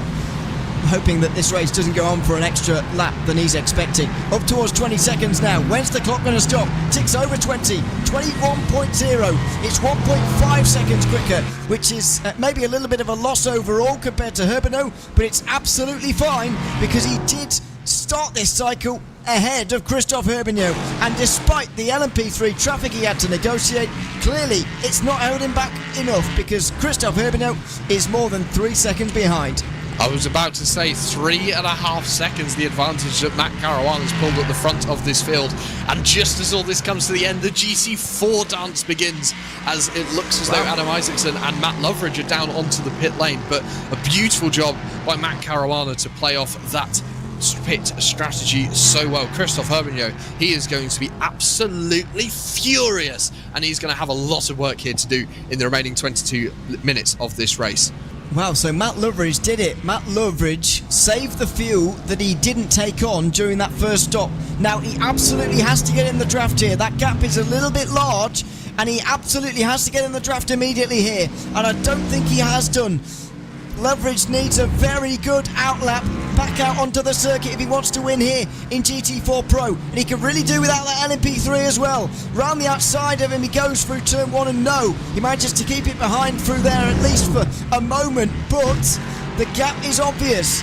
The gap is clear, and Loveridge needs it to close before it gets out of hand and before Isaacson's allowed to stretch his legs. And that gap is over a second, so the draft is going to be weak, verging on non-existent for Matt Loveridge. I just wonder, the pit stop times, Ewan, were absolutely almost identical. It was the lane time where Matt Loveridge has lost time. He's lost a second compared to Adam Isaacson. That's the difference. He hasn't been able to get it slowed down.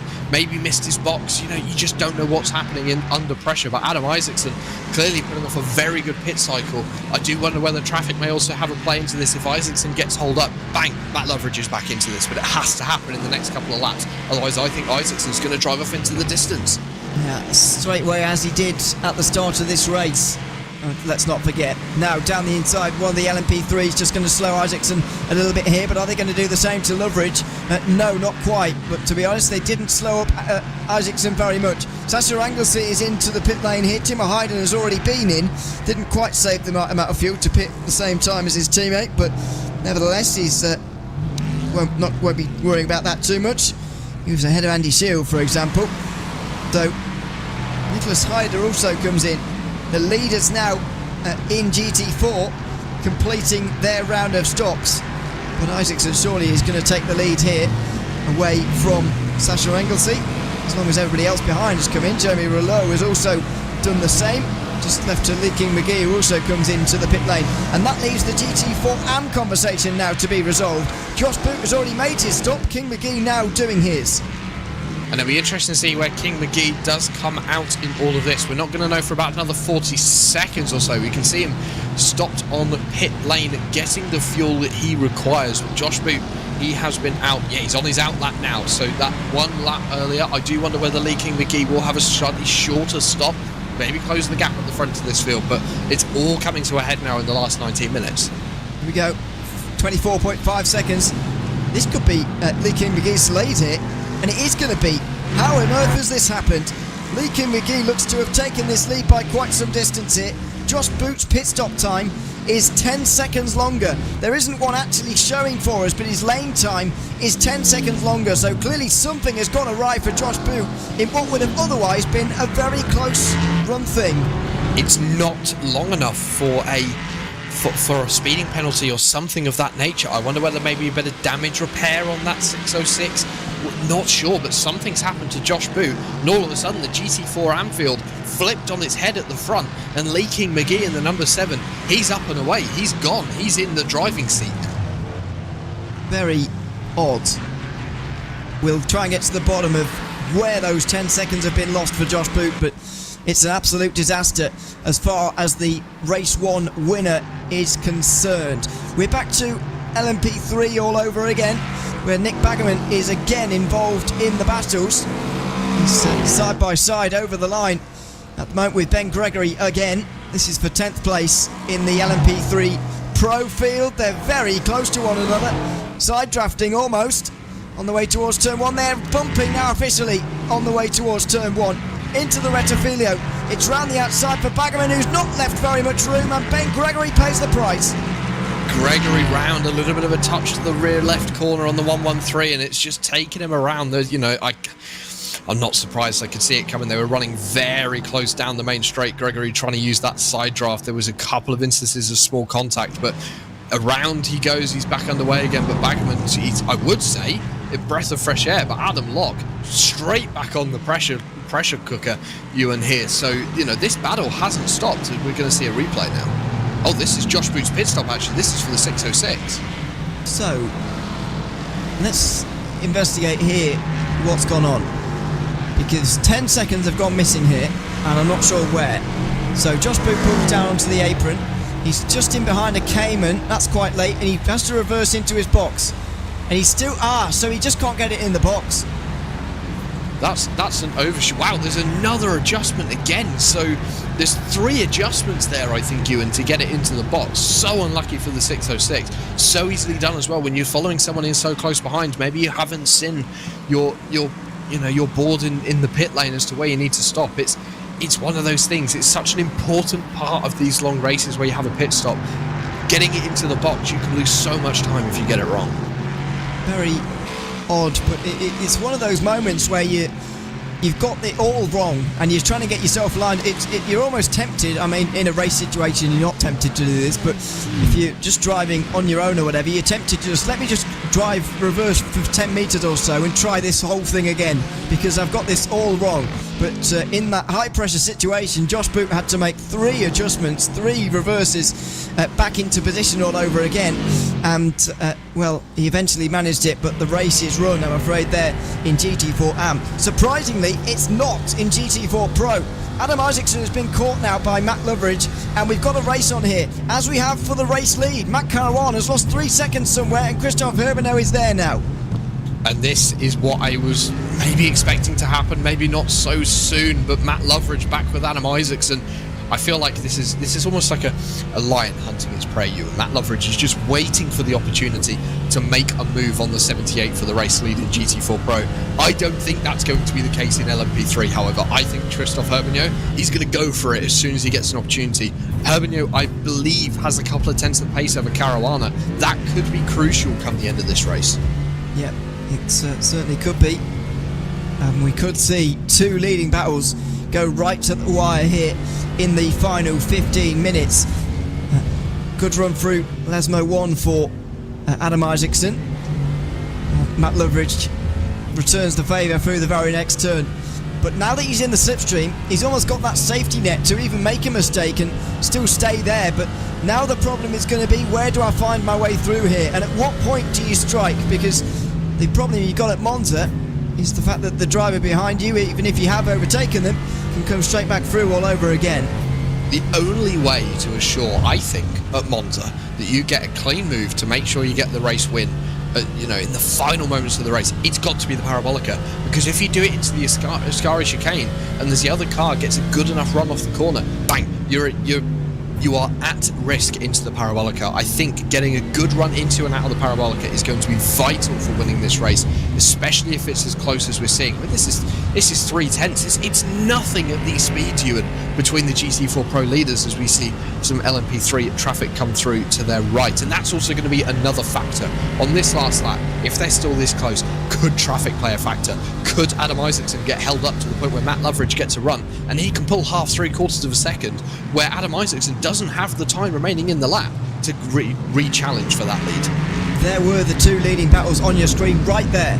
That was the overall leading battle going through on the GT4 leading battle. You can just see it in that shot there. They were together for a moment, and that suggests to me, with 14 minutes to go, they might well be together again with only seconds to spare in this race. That could play havoc with who has an extra lap or not in GT4, and there are always going to be those question marks in a race where the distance is unknown like this one. Has everybody fueled up correctly? If this race goes 1 lap longer, does everybody have enough fuel to go to the end? And this is an interesting question, and I would think everyone has enough fuel. I would be surprised if we have a situation where someone isn't fueled to get to the end of the race. However, that question of actually, if they're going to be very close at the end of this race, whether GT4 get that extra lap or not, is that something that Matt Loveridge and Adam Isaacson have to think about in this battle, where they go, okay, we know we're going to be at risk. Let's go for it now. Let's try it now, because let's be honest, if you pass into Parabolica, the other car gets back into the Rettifilio chicane, you've got a whole lap pretty much to then set up another pass. You then have another opportunity. Maybe we're going to start to see Matt Loveridge and Christophe Herbigno start to pull off some practice moves, just starting to work out where they can and can't get past, where the advantages and disadvantages are going to be in both cars, because especially in GT4 we're seeing two very different cars, both front engine. They do drive differently, they do act differently, especially in a braking zone and acceleration zones. And actually this is a really tricky one, because both these cars, they're the same engine, Ewan. It's the same Mercedes power plant in a Mercedes and an Aston Martin GT4, so it's all about how the drivers are really going to get the most out of this car and the unique characteristics of those two vehicles. Could be about lap traffic too, into turn 1. Isaacson gets down the inside, does the following car? No! It's Loveridge who's disadvantaged there, and that could be a race-winning gap. Is it Adam Isaacson now who's suddenly going to get away? Matt Loveridge is not going to be pleased with that lap call. It's certainly sat on the apex there through turn 2. Adam Isaacson may be thanking them at the end of the race ever so slightly, because that's given him 1 second's advantage. But we've seen Matt Loveridge can make it back, and I do wonder whether he's got a little bit of pace left in reserve in that Mercedes. We saw in the previous stint he was fuel saving heavily, so I do wonder whether we're going to see the 71 come back into this in a few laps time. It's not going to be instant though. Traffic as well could end up disadvantaging Isaacson, and I do think if you're in the slower class, you still have an advantage being in front. I think you still have a little bit more control, because you can see what's coming, you can see how it's affecting the other cars behind you. I do wonder whether it is going to affect this race a little bit more with 11 minutes to go. Back to your race lead though, Matt Caruana still in front, Christophe Herbigno praying, and this again, it's that lion waiting for the moment to make a move.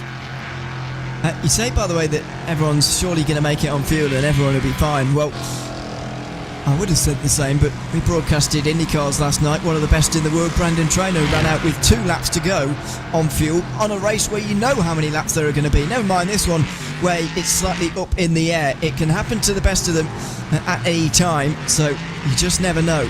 But we hope that especially these 4 who are in leading battles can make it to the end, and they'll entertain us right the way to the very end, I would hope. So, 10 minutes remaining. What are we going to see for the remainder of this one? It's going to be Matt Caruana leading at the end of this first sector. But what about the rest of this race? Christophe Herbigno closing in behind. I think the encouraging thing about this race is that we've not got the same protagonists at the front of the classes, especially in the pro standings. We saw Jürgen Frank winning all but one of the races in Season 1 of the World Sports Car Championship. That doesn't look like it's going to happen in a similar way here this season. Christophe Herbigno, Race 1 winner, has been challenged this time around, although he's the one doing the challenging now. Matt Caruana forced on the defensive into Ascari. This was the move that he did to take the lead. It's Herbigno trying to do it this time around, but Caruana is, for whatever reason, able to break later into that chicane and this time hang on to that lead.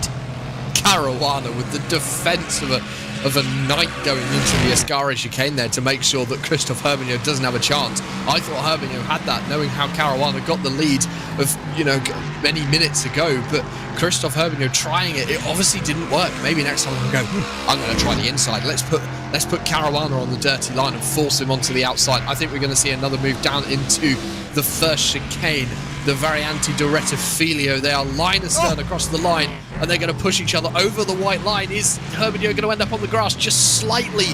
But Caruana on the outside now. That is typically the disadvantage line into the Rettifilio chicane, but he's kept it there, the inside for the exit, and I think they're still side by side.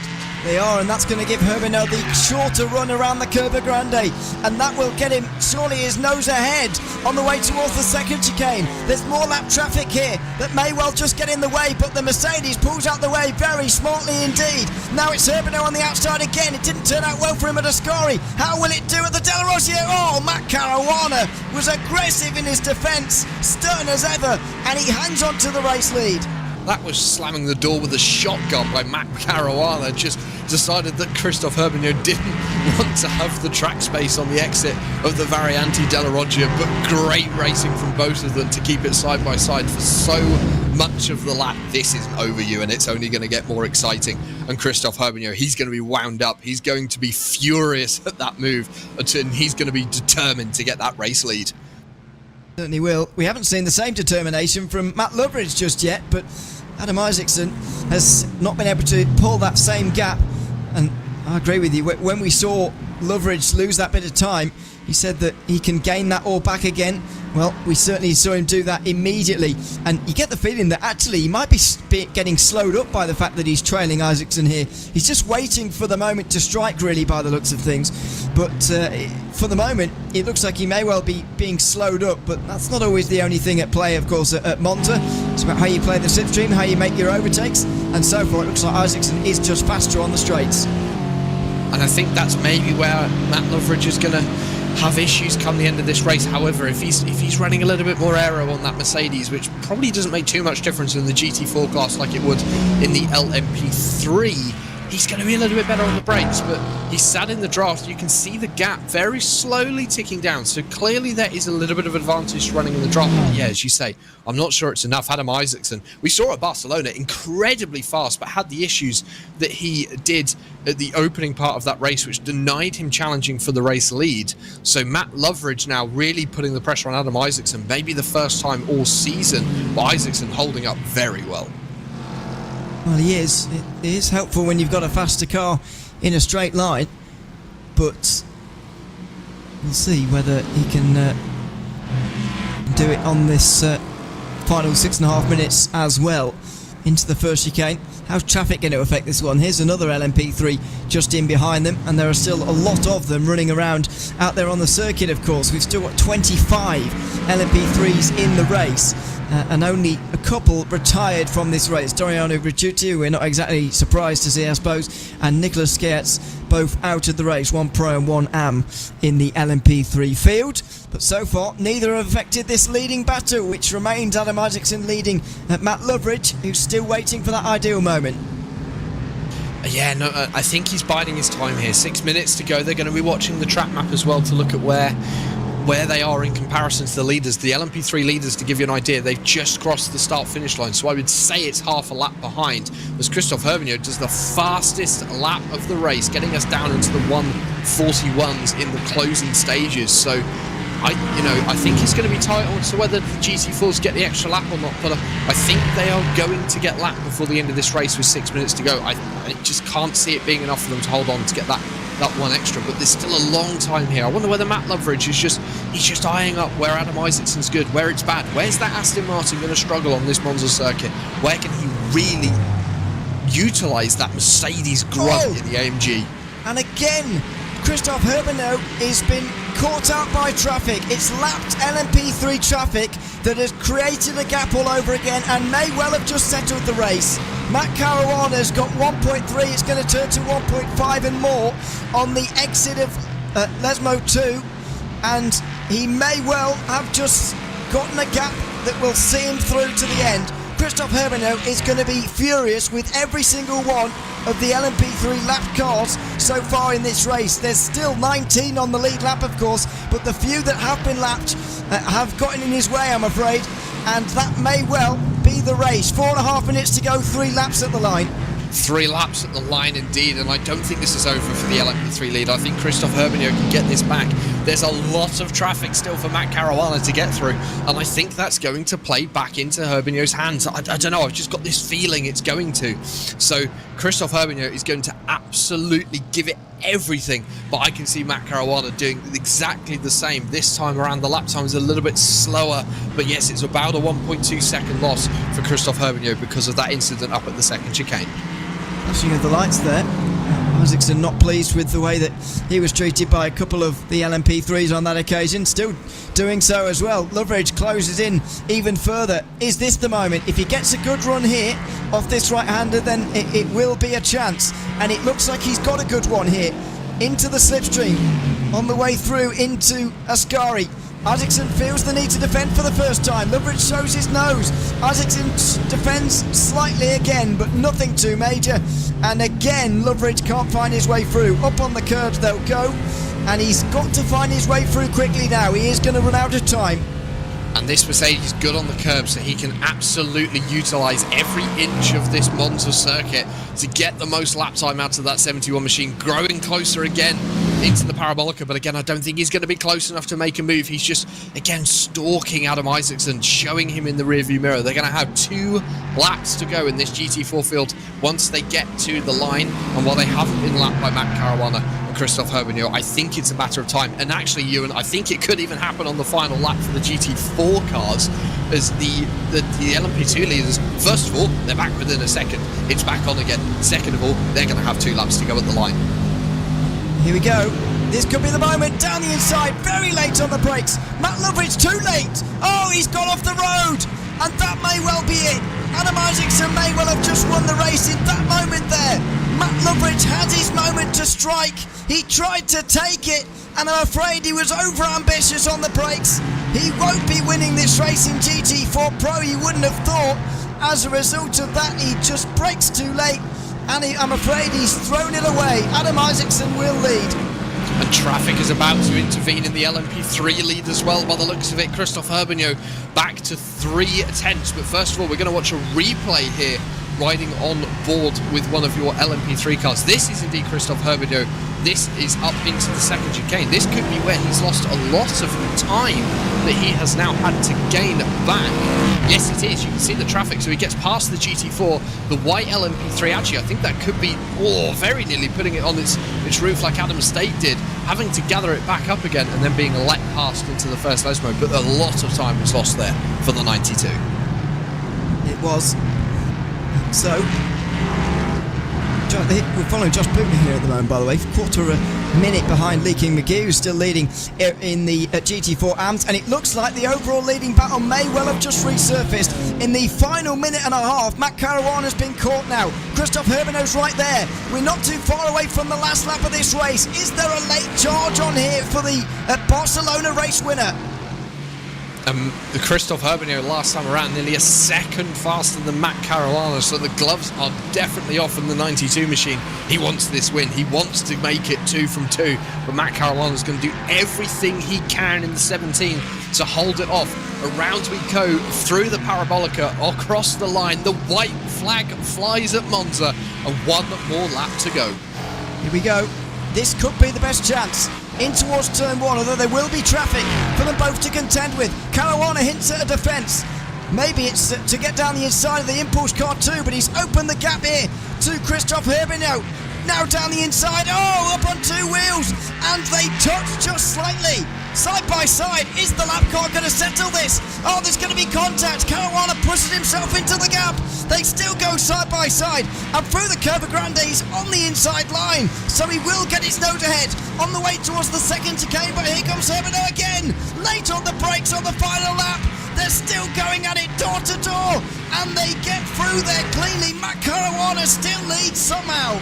And we have a fair amount of traffic here, including your GT4 lead for the LMP3 leaders still to negotiate. Matt Caruana getting past the Mercedes, so does Christophe Herbigno. That's important for Christophe Herbigno to be able to charge a response, but a little bit loose on the exit of Lesmo too, getting into the gravel. The gap has now opened up on the run down to the Variante Ascari, and I think Matt Caruana is going to get a reasonably clear run through this chicane, going very defensive, but no need. I think that's going to cost the 17 time. I'm not sure whether that was a sensible move to do, but I think the gap's big enough here, Ewan. I think Matt Caruana's done it. I think he has.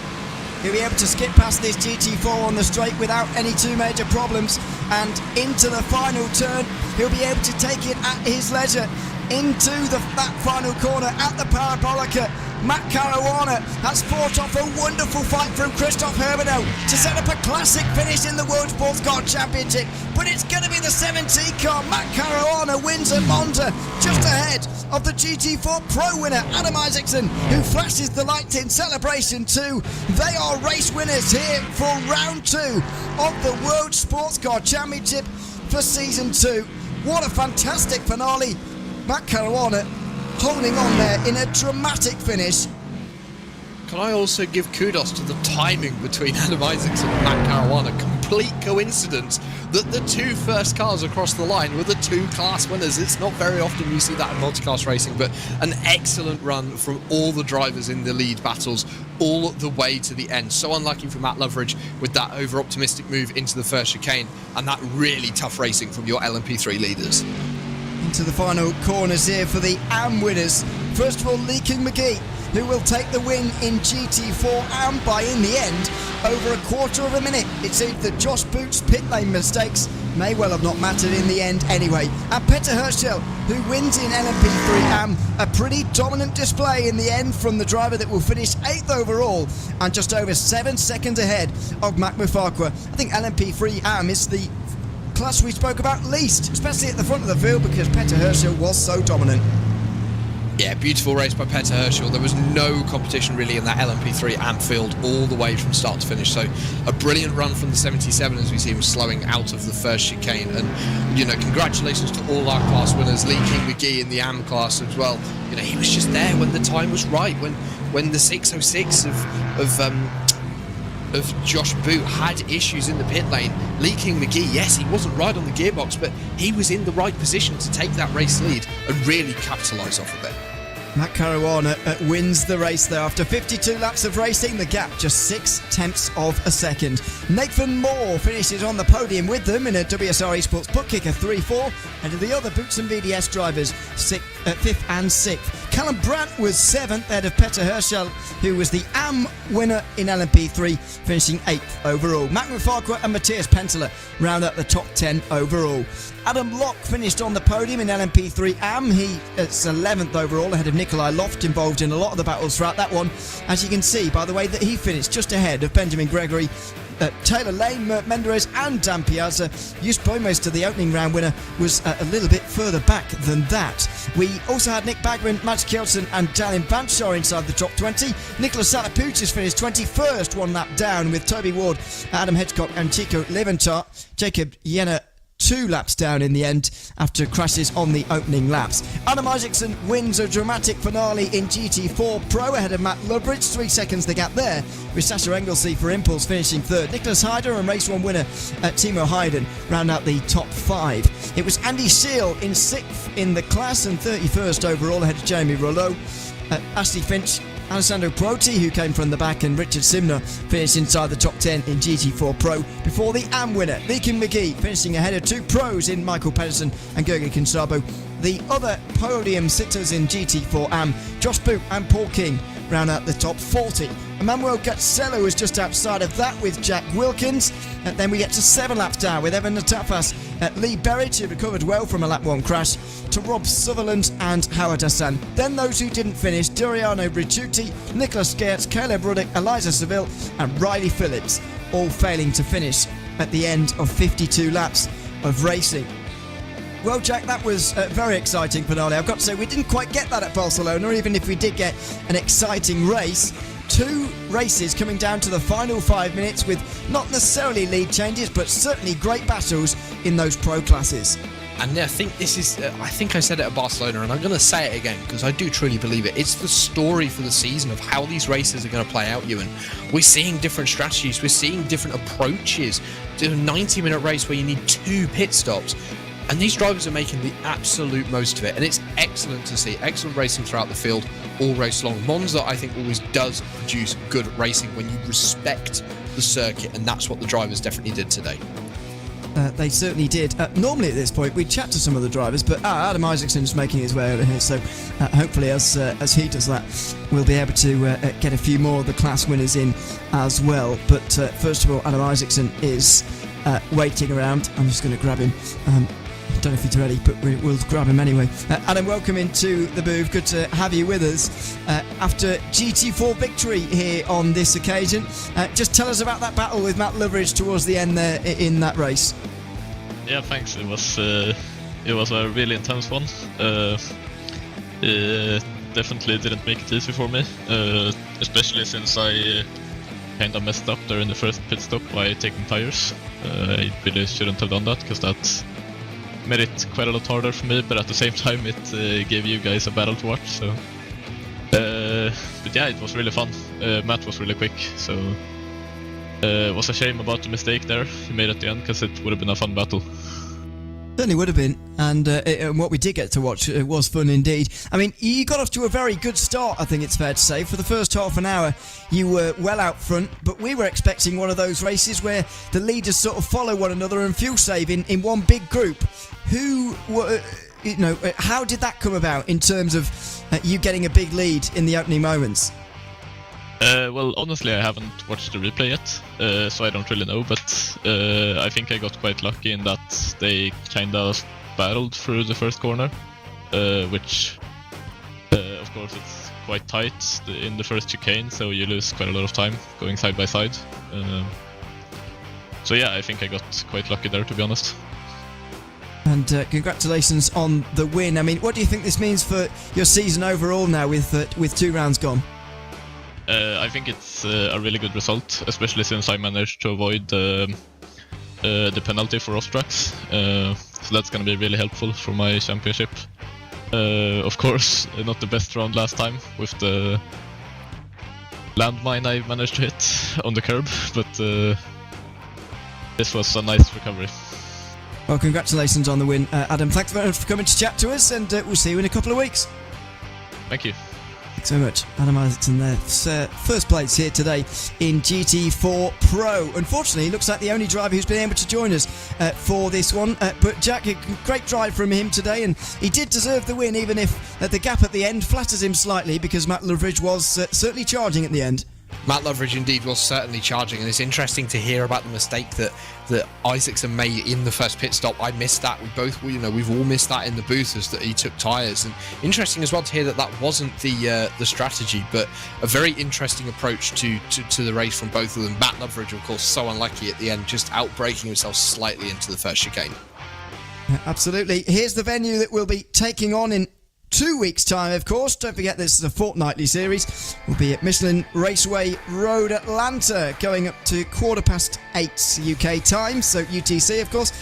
Although, check that, because clocks are going to change about 2 days before, so be careful. But Road Atlanta, it will be all over again, and so for the first time in the World Sports Car Championship, we will be visiting that great venue for 90 minutes of racing. But that's just about going to do it for us here tonight from Monza.